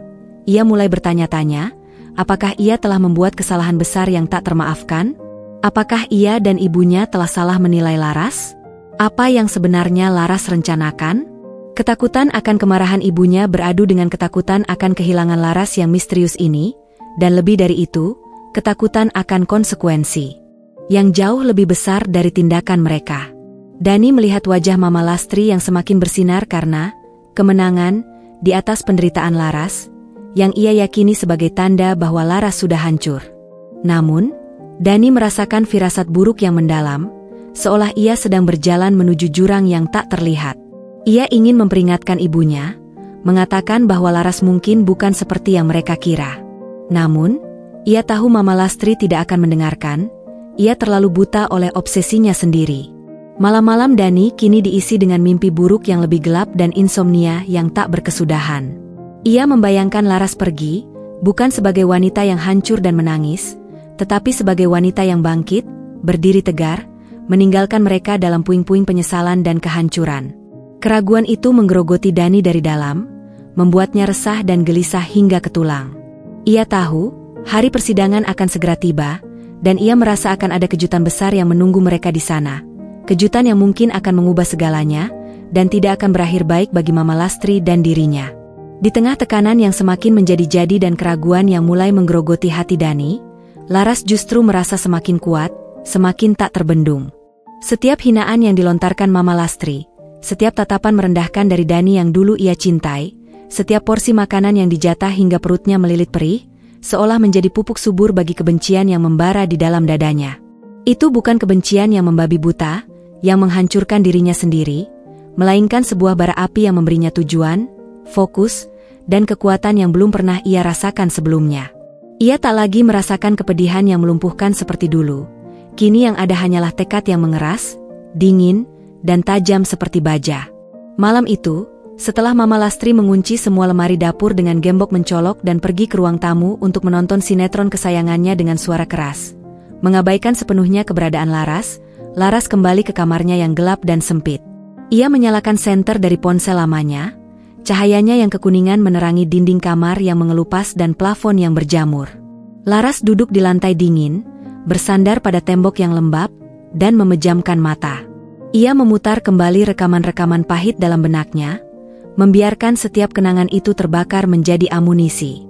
Wajah Mama Lastri yang mencibir penuh penghinaan saat ia mengenakan baju sederhana di Hari Raya Idul Fitri. Menantu macam apa kamu, tidak punya gengsi sama sekali. Malu-maluin keluarga Dani saja. Laras masih ingat bagaimana ia menunduk saat itu, air mata berlinang di balik kelopak mata. Suara Mama Lastri yang melengking, menusuk telinga saat Laras jatuh sakit demam tinggi hingga menggigil kedinginan. Dasar lemah.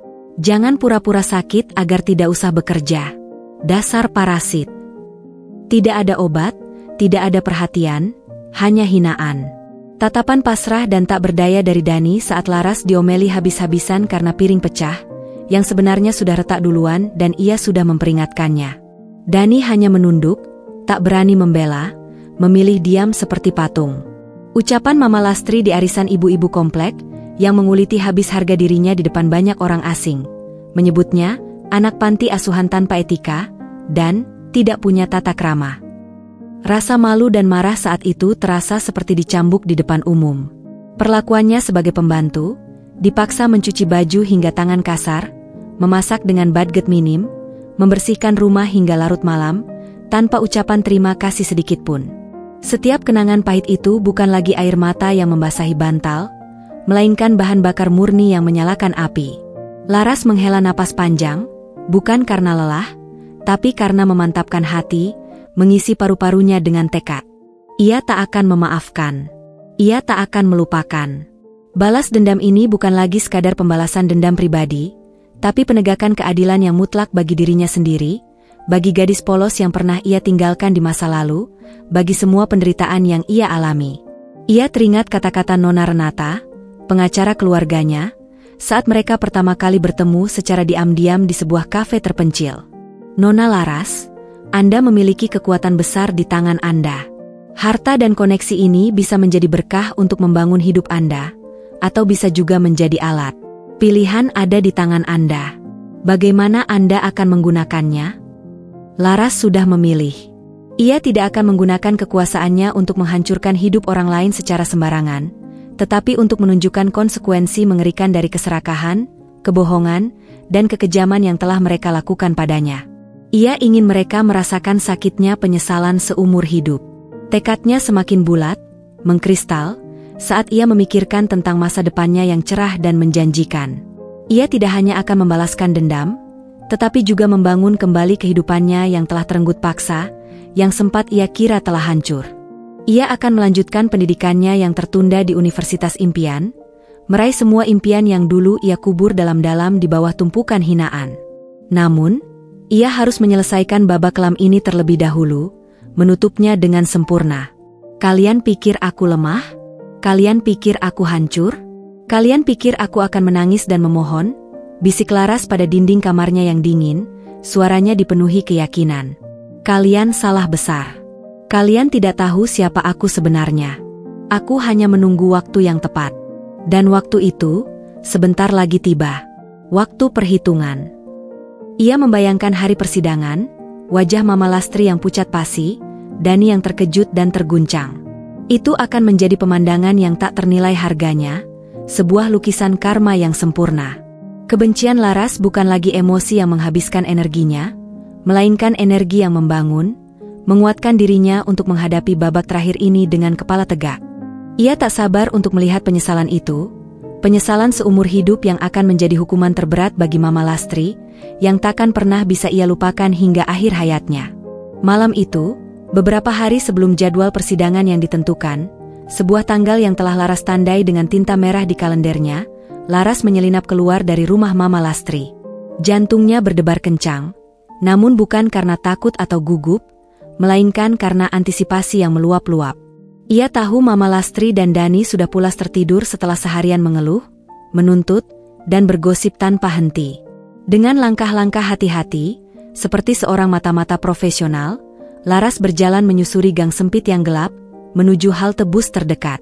Ia mengenakan pakaian paling sederhana yang ia miliki, daster usang, sandal jepit, dan kerudung lusuh yang menutupi sebagian wajahnya, agar tak menarik perhatian siapapun yang mungkin berpapasan dengannya. Di dalam tas lusuhnya yang sudah robek di bagian samping, tersimpan ponsel cadangan yang menjadi jembatan rahasianya dengan dunia luar, serta berkas-berkas penting yang selama ini ia simpan di balik tumpukan pakaian. Tujuan Laras adalah sebuah hotel butik mewah di pusat kota Jakarta, jauh dari jangkauan komplek perumahan sederhana Mama Lastri. Hotel itu, The Grand Emerald, adalah salah satu properti bintang 5 dengan reputasi eksklusif. Laras tiba di sana sekitar pukul 9 malam. Meski penampilannya sangat kontras dengan kemewahan lobi, resepsionis hotel tersenyum ramah padanya, seolah ia adalah tamu kehormatan yang sudah dinanti. Nama, Nona Laras Wijoyo, sudah tercatat untuk pertemuan di suite eksekutif lantai teratas. Seorang staf hotel dengan seragam rapi mengantarnya langsung, melewati lobi megah dengan lampu kristal berkilauan, lantai marmer mengilap, dan koridor berkarpet tebal yang empuk di bawah kakinya, sebuah kontras yang mencolok dengan lantai semen dingin di rumah mertuanya. Saat pintu suite terbuka, Laras disambut oleh pemandangan yang memukau. Sebuah ruangan luas dengan jendela-jendela besar yang menampilkan gemerlap lampu kota Jakarta di malam hari. Di sana, sudah menunggu Nona Renata, pengacara keluarganya, duduk anggun di sofa kulit berwarna krem, memegang tablet di tangannya. Di sebelahnya, seorang pria parubaya dengan rambut memutih di pelipis dan tatapan mata teduh yang hangat, namun memancarkan aura wibawa yang sangat kuat, berdiri menyambutnya dengan senyum tulus. Pria itu adalah Tuan Harjuno Wijoyo, ayah kandung Laras. Laras tak bisa menahan air matanya kali ini. Air mata yang selama ini ia tahan, kini tumpah ruah. Itu bukan air mata kesedihan, melainkan air mata rindu yang membuncah, air mata lega karena penantian panjang, dan air mata kelegaan yang luar biasa. Ia tak ingat wajah ayahnya secara jelas, namun melihat sosok di depannya, ia merasakan koneksi yang instan, ikatan darah yang tak terbantahkan, seolah ada magnet yang menarik jiwanya. "Putriku," ucap Tuan Harjuno, suaranya parau menahan tangis, matanya berkaca-kaca menatap Laras. Ia merentangkan tangan, dan Laras segera berlari memeluknya erat. Pelukan itu hangat, protektif, dan penuh kasih sayang, sesuatu yang tak pernah ia rasakan dari Dani atau Mama Lastri.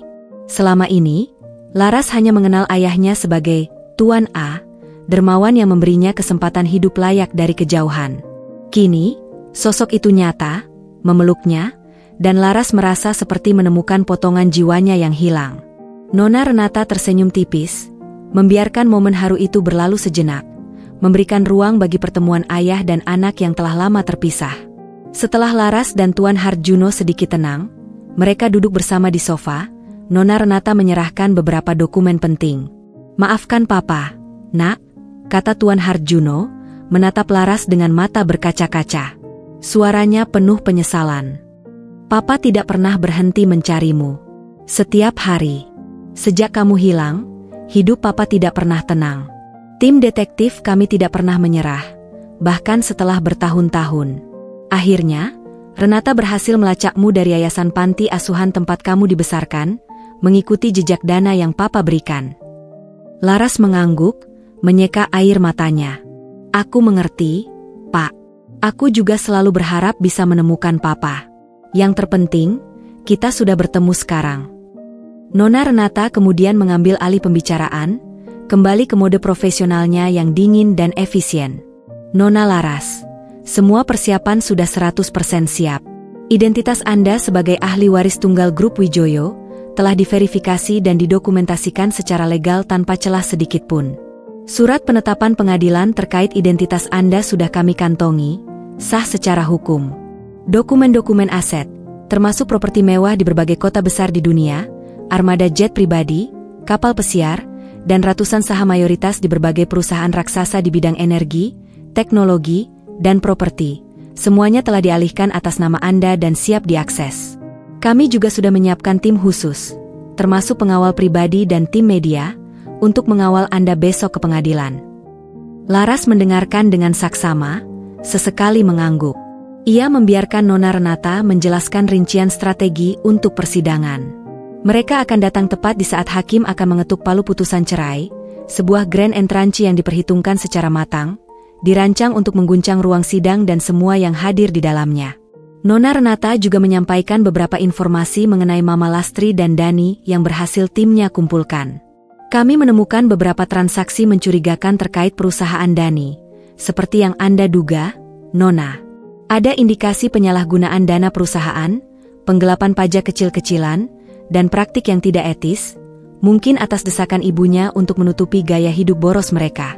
Kami belum akan membuka ini di pengadilan perceraian, tapi ini bisa menjadi kartu as yang sangat kuat jika mereka mencoba macam-macam setelahnya, atau jika mereka bersikeras menuntut sesuatu dari Anda. Laras mengangguk puas. Ini lebih dari yang ia harapkan. Ia tidak hanya akan mengungkap identitasnya, tetapi juga menunjukkan konsekuensi lain dari keserakahan Mama Lastri yang berujung pada tindakan ilegal. Besok, kata Laras, menatap Tuan Harjuno dan Nona Renata dengan mata berbinar, dipenuhi tekad yang membaja dan aura kekuatan yang baru ia temukan. Besok, aku akan mengakhiri penderitaan ini dengan sempurna. Dan mereka akan merasakan penyesalan seumur hidup mereka yang tak akan pernah mereka lupakan, hingga napas terakhir. Tuan Harjuno menggenggam tangan Laras erat. Tatapannya penuh kasih dan bangga. Papa akan selalu bersamamu, nak, apapun yang terjadi. Kamu tidak sendirian lagi. Pertemuan rahasia itu mengukuhkan tekad Laras. Ia tidak lagi sendirian, tidak lagi rapuh. Di belakangnya kini ada kekuatan raksasa, sebuah keluarga yang mencintainya tanpa syarat, dan sebuah tim hukum yang tak terkalahkan.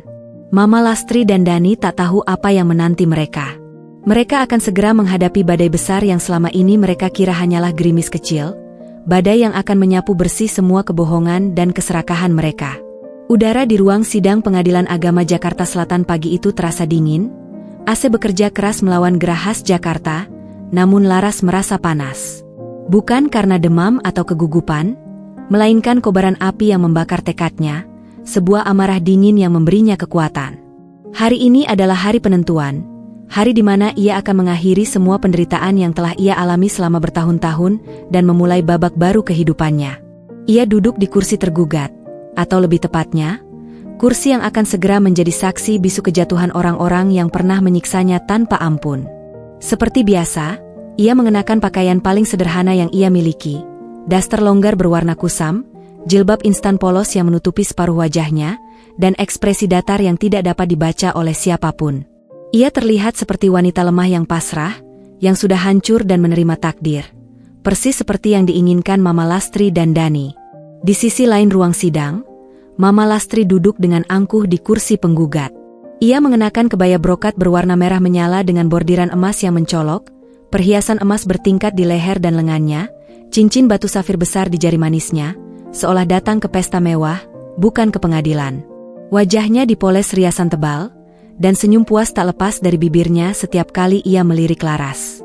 Di sebelahnya, Dani tampak gelisah, sesekali melirik Laras dengan tatapan yang sulit diartikan, campuran rasa bersalah yang kentara, penasaran yang membara, dan sedikit ketakutan yang mulai merayapi hatinya. Pengacara mereka, seorang pria tua dengan wajah serius dan kumis tebal, sesekali membisikkan sesuatu pada Mama Lastri.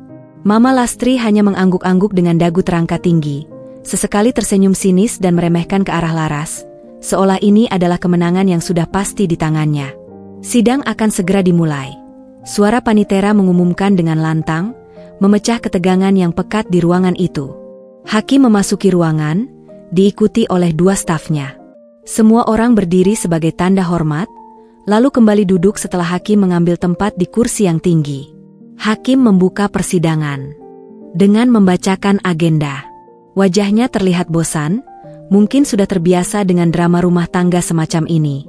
Agenda sidang hari ini adalah pembacaan putusan gugatan cerai nomor 123 PDTG 2025 PN Jakarta Sel, atas nama penggugat Saudara Dani Haryanto dan Saudari Lastri Wulandari, terhadap tergugat Saudari Laras Pramudita.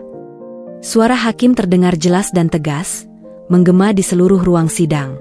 Mama Lastri tersenyum lebar, puas, dan penuh kemenangan. Melirik Laras seolah berkata tanpa suara, "Lihat, sebentar lagi kau akan kutinggalkan. Kau akan segera pergi dari hidup kami, selamanya. Dani menunduk lebih dalam, tak berani menatap Laras lagi, seolah mencoba melarikan diri dari tatapan mata mantan istrinya yang entah mengapa kini terasa begitu dingin. Laras hanya menatap lurus ke depan, ke arah Hakim, seolah ia adalah patung yang tak bernyawa. Ia bisa merasakan adrenalin mengalir deras di nadinya, membuat seluruh tubuhnya bergetar ringan, namun ia berhasil mengendalikan dirinya dengan sempurna. Ini adalah momen yang ia tunggu, momen puncak dari skenarionya. Rencananya akan segera dimulai, setiap detik telah diperhitungkan. Ia memejamkan mata sejenak, mengingat kembali semua persiapan, semua detail yang telah ia dan Nona Renata susun dalam pertemuan rahasia itu. Semua hinaan yang menyakitkan, semua pawai kekejaman Mama Lastri, semua pengkhianatan diam-diam dari Dani, kini akan terbayar lunas dalam sebuah ledakan kebenaran. Tepat saat Hakim akan mengangkat palu untuk mengetuk dan membacakan putusan cerai, mengakhiri pernikahan Laras dan Dani secara resmi, suara pintu ruang sidang terbuka dengan keras, menggetarkan seluruh ruangan. Suara itu begitu nyaring dan tak terduga sehingga membuat semua orang di dalam ruang sidang terperanjat, menoleh serentak. Semua mata tertuju pada sumber suara. Dari pintu masuklah beberapa orang berjas rapi dan berwajah tegas, diikuti oleh Nona Renata yang berjalan anggun dan percaya diri, langkahnya pasti dan sorot matanya tajam. Di belakangnya, Tuan Harjuno Wijoyo, seorang pria parubaya dengan rambut memutih yang disisir rapi dan tatapan mata yang teduh namun memancarkan aura wibawa yang tak terbantahkan, melangkah masuk dengan tenang. Di sekeliling mereka, tampak dua orang pengawal bertubuh kekar, mengenakan setelan hitam, menjaga jarak namun siap siaga. Kehadiran mereka begitu dominan, seolah ruang sidang mendadak menjadi terlalu kecil. Mama Lastri terperanjat, mulutnya sedikit terbuka, matanya membelalak tak percaya melihat rombongan tak terduga itu. Ia mengenal Nona Renata dari berita-berita di televisi dan majalah bisnis. Pengacara terkemuka yang hanya menangani kasus-kasus kelas kakap dari keluarga-keluarga paling berpengaruh di Indonesia. Wajahnya seketika pucat pasi, seperti mayat hidup.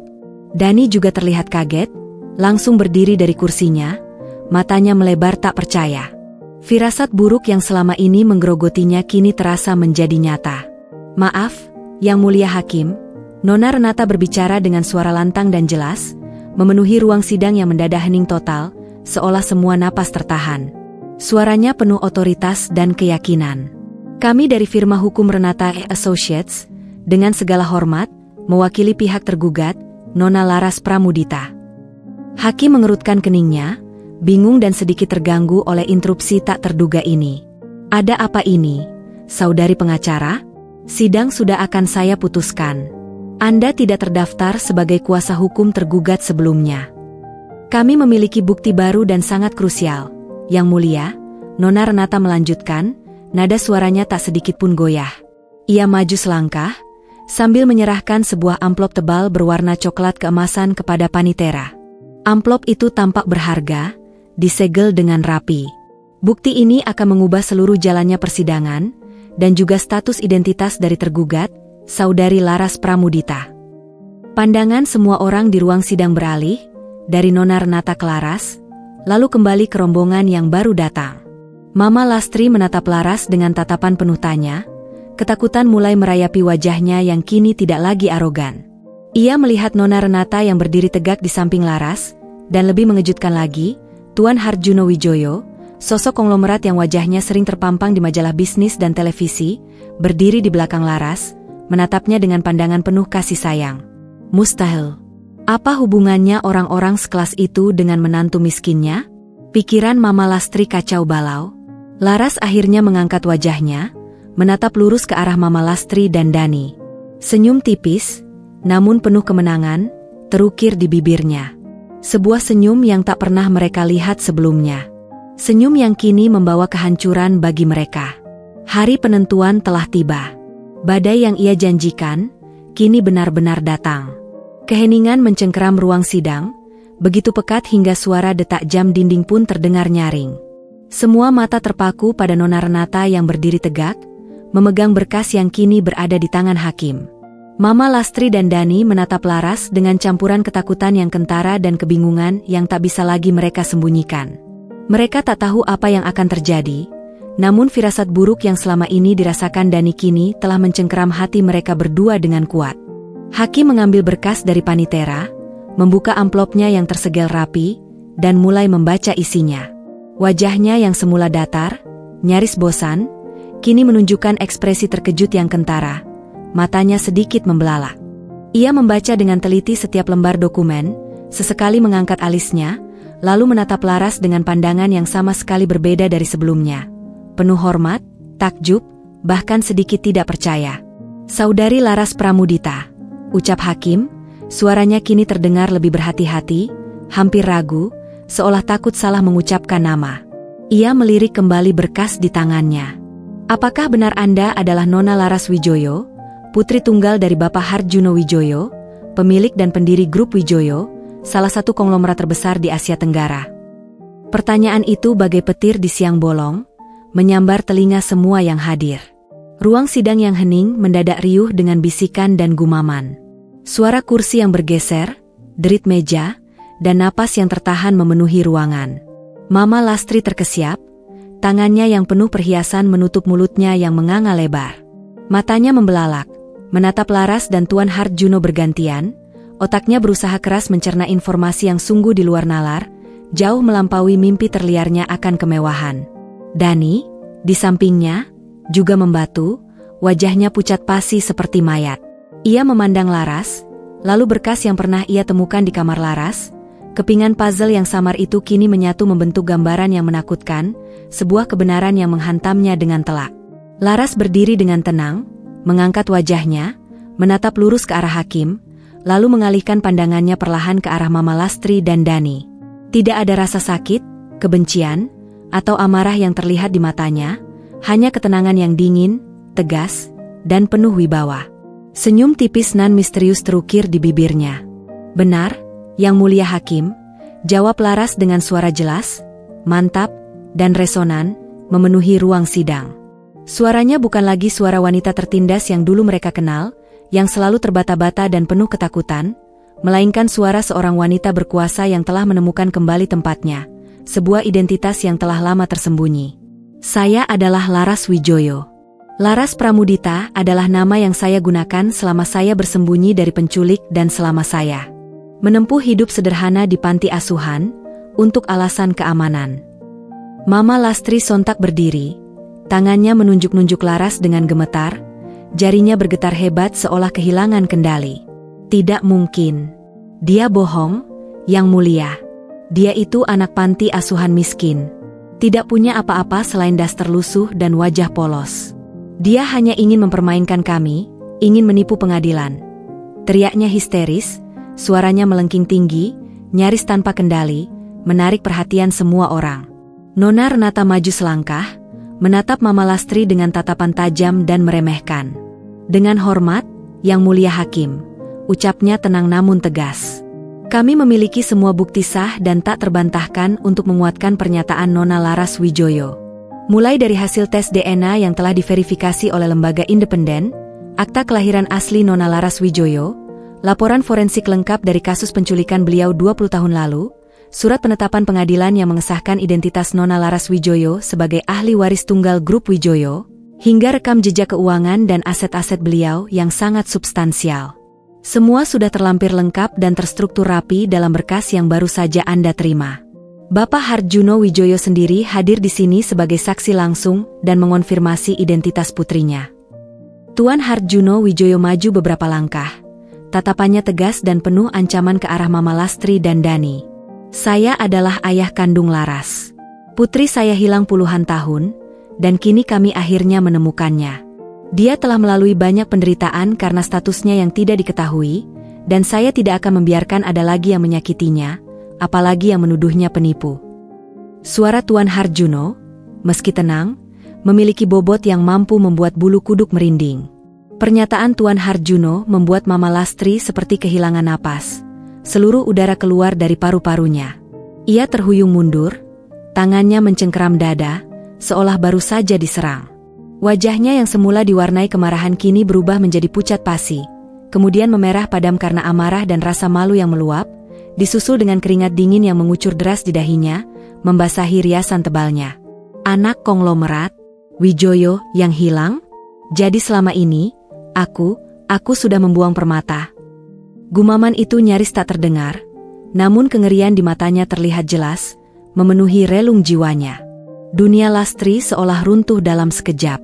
Dani, yang sedari tadi membatu, kini jatuh terduduk di kursinya, seolah kakinya tak sanggup lagi menopang tubuhnya. Semua keraguan, semua firasat buruknya, kini menjadi kenyataan yang jauh lebih pahit, lebih menyakitkan, dan lebih memalukan dari yang ia bayangkan. Istrinya, wanita yang ia abaikan, ia biarkan diinjak-injak ibunya, yang ia ceraikan, ternyata adalah seorang konglomerat, pewaris kerajaan bisnis raksasa. Ia teringat semua hinaan yang ibunya lontarkan, semua perlakuan keji yang Laras terima, dan betapa ia tak berdaya membela Laras, hanya bisa menunduk pasrah. Ia telah mengusir emas, bahkan berlian yang paling langka, demi sebuah ilusi semu yang diciptakan ibunya. Penyesalan yang luar biasa, mematikan, menghantamnya, menenggelamkannya dalam rasa bersalah yang tak terhingga. Hakim, setelah membaca seluruh berkas dan melihat respons tak terduga dari pihak penggugat, mengetuk palunya dengan keras. Baik, dengan bukti-bukti yang diajukan oleh pengacara tergugat dan konfirmasi langsung dari Bapak Harjuno Wijoyo, identitas tergugat sebagai Nona Laras Wijoyo, ahli waris grup Wijoyo, adalah sah dan tidak terbantahkan secara hukum. Hakim menatap Mama Lastri dan Dani dengan ekspresi serius, penuh makna. Mengingat adanya informasi baru yang fundamental mengenai status dan identitas tergugat, serta implikasinya yang sangat besar terhadap gugatan perceraian ini, saya nyatakan sidang ditunda selama 1 minggu. Hal ini untuk memberikan kesempatan bagi kedua belah pihak, terutama pihak penggugat, untuk mempertimbangkan kembali gugatan ini dan segala implikasinya yang mungkin timbul di kemudian hari. Keputusan akan dibacakan minggu depan. Mama Lastri tak lagi mendengar kata-kata hakim. Pandangannya kosong, menatap Laras yang kini berdiri tegak di samping ayahnya dan pengacara kondang, bersinar dengan aura yang tak pernah ia sangka. Laras Wijoyo. Nama itu berputar-putar di kepalanya, menghantam otaknya. Laras, menantu miskin yang ia hina, yang ia perlakukan seperti budak, yang ia usir dengan sombong, ternyata adalah putri seorang konglomerat yang bahkan kekayaannya jauh melebihi angan-angannya. Ia telah membuang permata paling berharga. Penyesalan yang pedih, rasa malu yang membakar, dan amarah yang meledak karena kebodohannya sendiri bercampur aduk menjadi satu, menciptakan ledakan di dalam dadanya. Tubuhnya gemetar hebat, napasnya tersengal-sengal, matanya membelalak, seolah melihat bayangan kematian. Ruang sidang yang semula hikmat, kini berubah menjadi kekacauan total. Gumaman histeris Mama Lastri yang tak terkontrol, dipenuhi kengerian dan kemarahan, menarik perhatian semua orang. Wajahnya yang semula memerah padam karena amarah dan rasa malu yang membakar, kini berubah menjadi kebiruan pucat, seperti mayat hidup. Tangannya yang dipenuhi cincin mahal dan gelang emas palsu mencengkeram dadanya sendiri dengan kuat, jari-jarinya menekan keras seolah mencoba meredakan rasa sakit yang mendadak menusuk. Napasnya tersengal-sengal, berat, seolah ada beban ribuan ton yang menghimpit paru-parunya. Matanya terbelalak, penuh kengerian, terpaku pada sosok Laras yang berdiri tegak, memancarkan aura berbeda dari menantu yang dulu ia hina. Tidak mungkin, Laras Wijoyo. Mama Lastri tergagap, suaranya melemah menjadi bisikan parau yang nyaris tak terdengar. Ia terhuyung ke belakang, tubuhnya limbung tak terkendali. Kebaya brokat mahalnya kusut dan perhiasan yang ia kenakan bergemerincing saat ia kehilangan keseimbangan. Dani, yang sedari tadi membeku di kursinya, sontak tersadar dari keterkejutannya melihat kondisi ibunya. Mama kenapa, Ma? Ia berteriak panik, suaranya pecah, segera menghampiri ibunya yang mulai ambruk. Mama Lastri tak lagi merespons. Tubuhnya kejang-kejang sesaat sebelum akhirnya terkulai tak berdaya di lantai ruang sidang yang dingin, wajahnya membiru dan napasnya hampir tak terasa. Topi arisannya jatuh ke samping, memperlihatkan rambutnya yang acak-acakan. Panitera dan beberapa staf pengadilan langsung bergerak cepat dengan wajah panik. Panggil medis. Cepat. Ada yang pingsan. Teriak salah satu petugas pengadilan, suaranya menggema di ruangan yang kini diliputi kepanikan. Beberapa pengunjung sidang maju, mencoba membantu, namun tak tahu harus berbuat apa. Nona Renata menatap pemandangan itu tanpa ekspresi sedikitpun, wajahnya tetap profesional dan dingin. Ia lalu melirik Laras yang berdiri di sampingnya.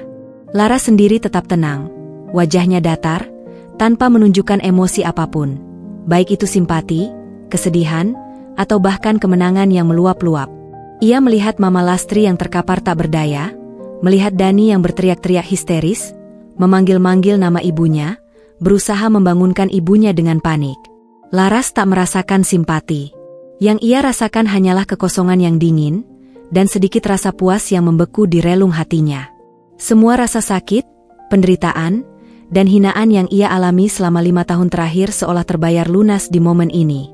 Ini adalah konsekuensi langsung dari keserakahan dan kekejaman Mama Lastri, sebuah karma yang datang begitu cepat. Tuan Harjuno Wijoyo mendekati Laras. Tatapannya prihatin namun bukan karena Mama Lastri yang ambruk, melainkan pada putrinya yang telah menyaksikan pemandangan mengerikan itu. Ia meletakkan tangan di bahu Laras, memberikan kekuatan. "Kamu baik-baik saja, Nak?" tanyanya lembut. Laras menoleh, mengangguk perlahan. "Aku baik-baik saja, Pak." Suaranya tenang, seolah tidak ada drama besar yang baru saja terjadi di depannya. Ia telah melatih diri untuk ini. Tim medis darurat tiba dengan tergesa-gesa, membawa tandu dan peralatan first aid darurat. Mereka segera memeriksa Mama Lastri, yang sudah tak sadarkan diri sepenuhnya. Detak jantungnya sangat lemah, dan napasnya dangkal.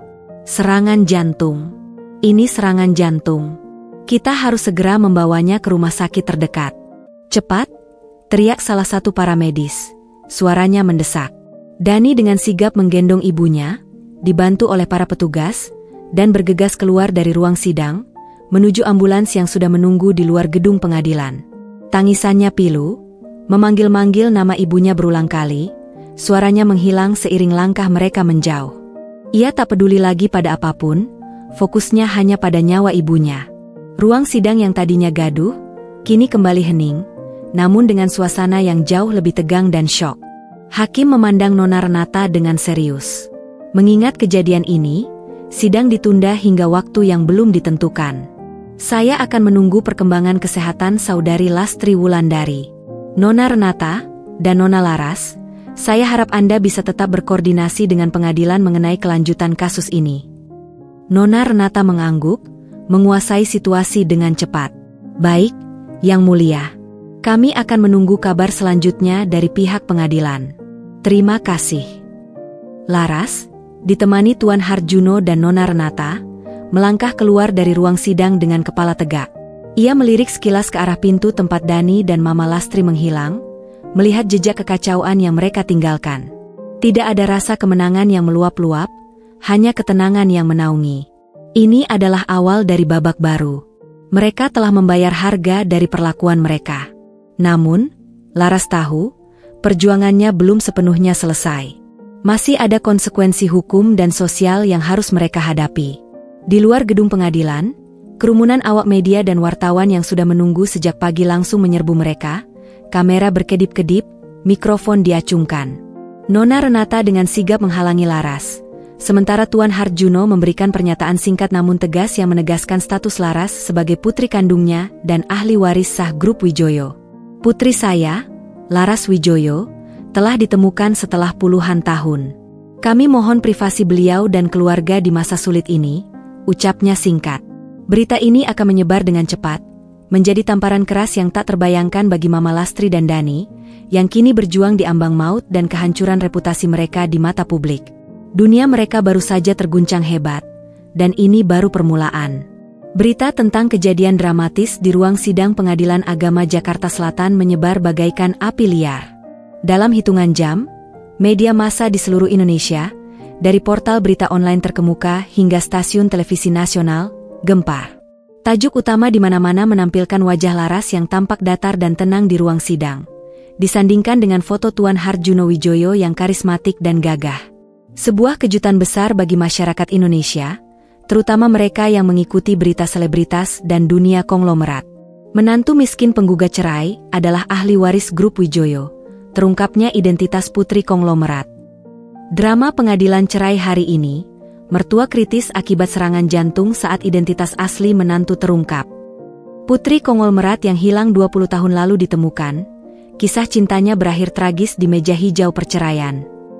Berita itu segera menjadi trending topik di semua platform media sosial, mulai dari X, dulu Twitter, Instagram, hingga TikTok.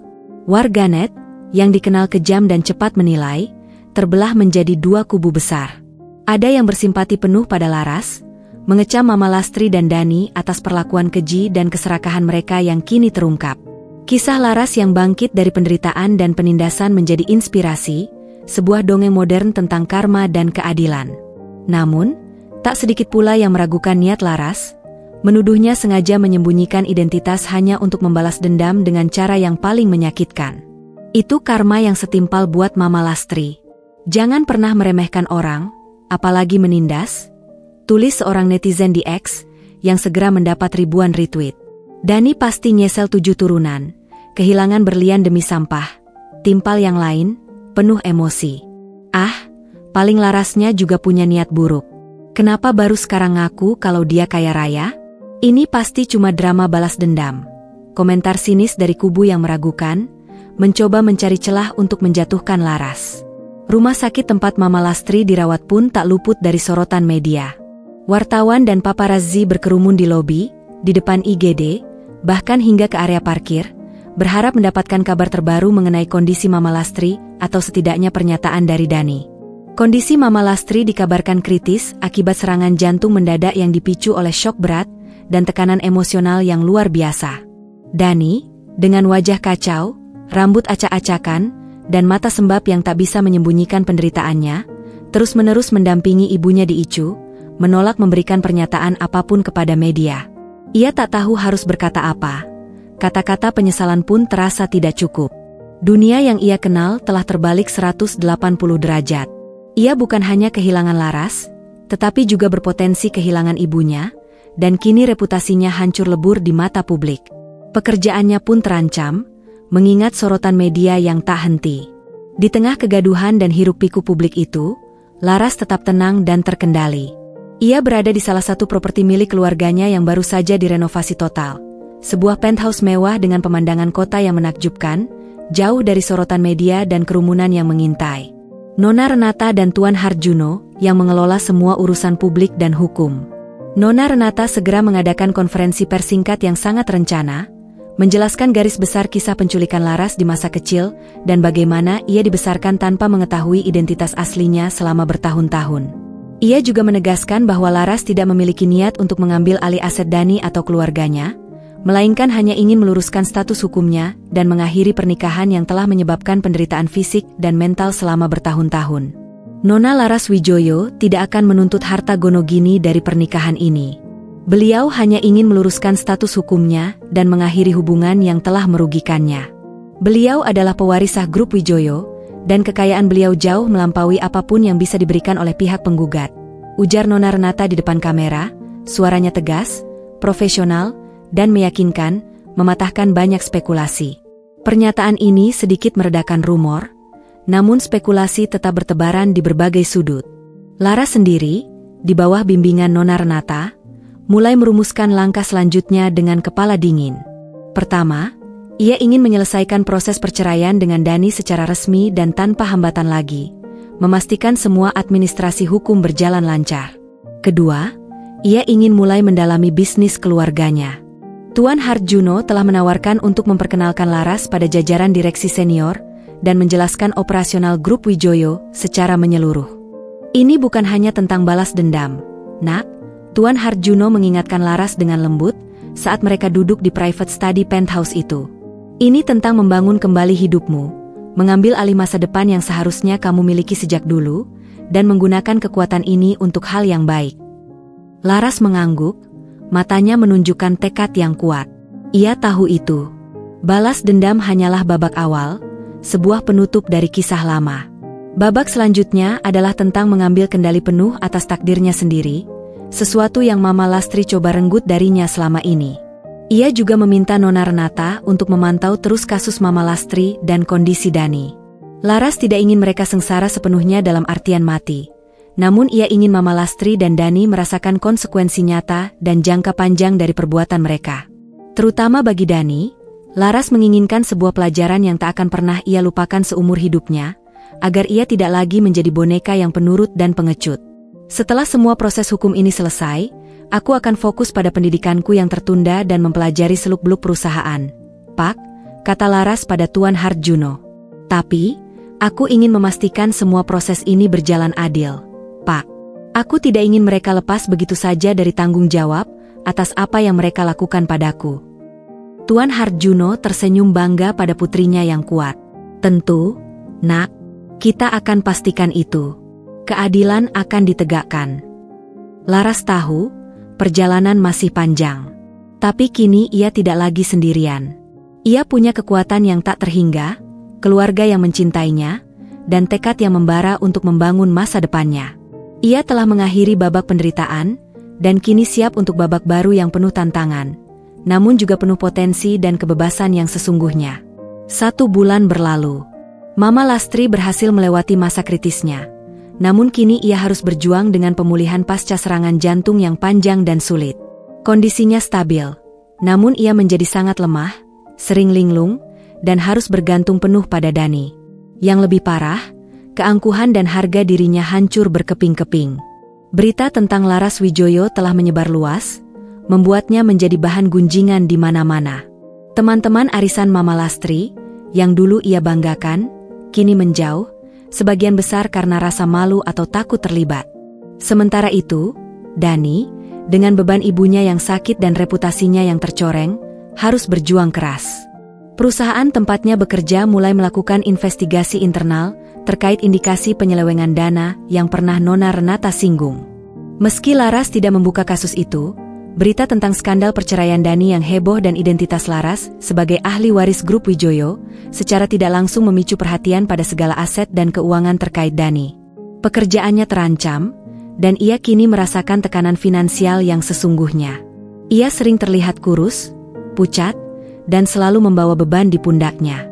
Persidangan perceraian akhirnya dilanjutkan seminggu setelah Mama Lastri stabil.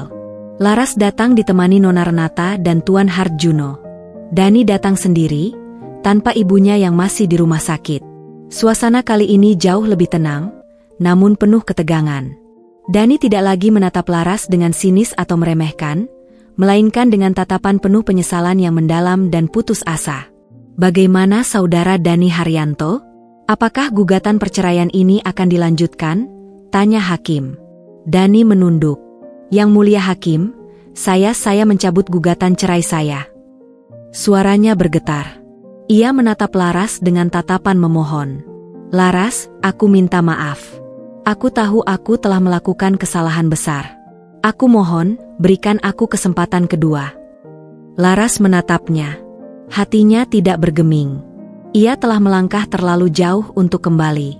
Luka-luka yang diukir oleh Dani dan Mama Lastri terlalu dalam.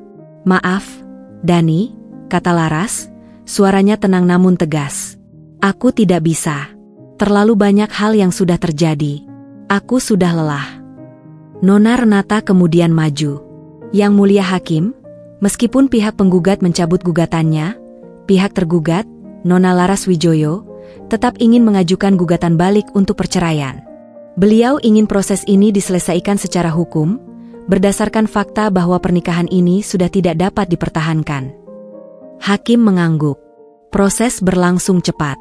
Tanpa perlawanan lagi dari Dani, dan dengan bukti-bukti yang sangat kuat dari pihak Laras mengenai perlakuan tidak menyenangkan selama pernikahan, putusan pun dijatuhkan.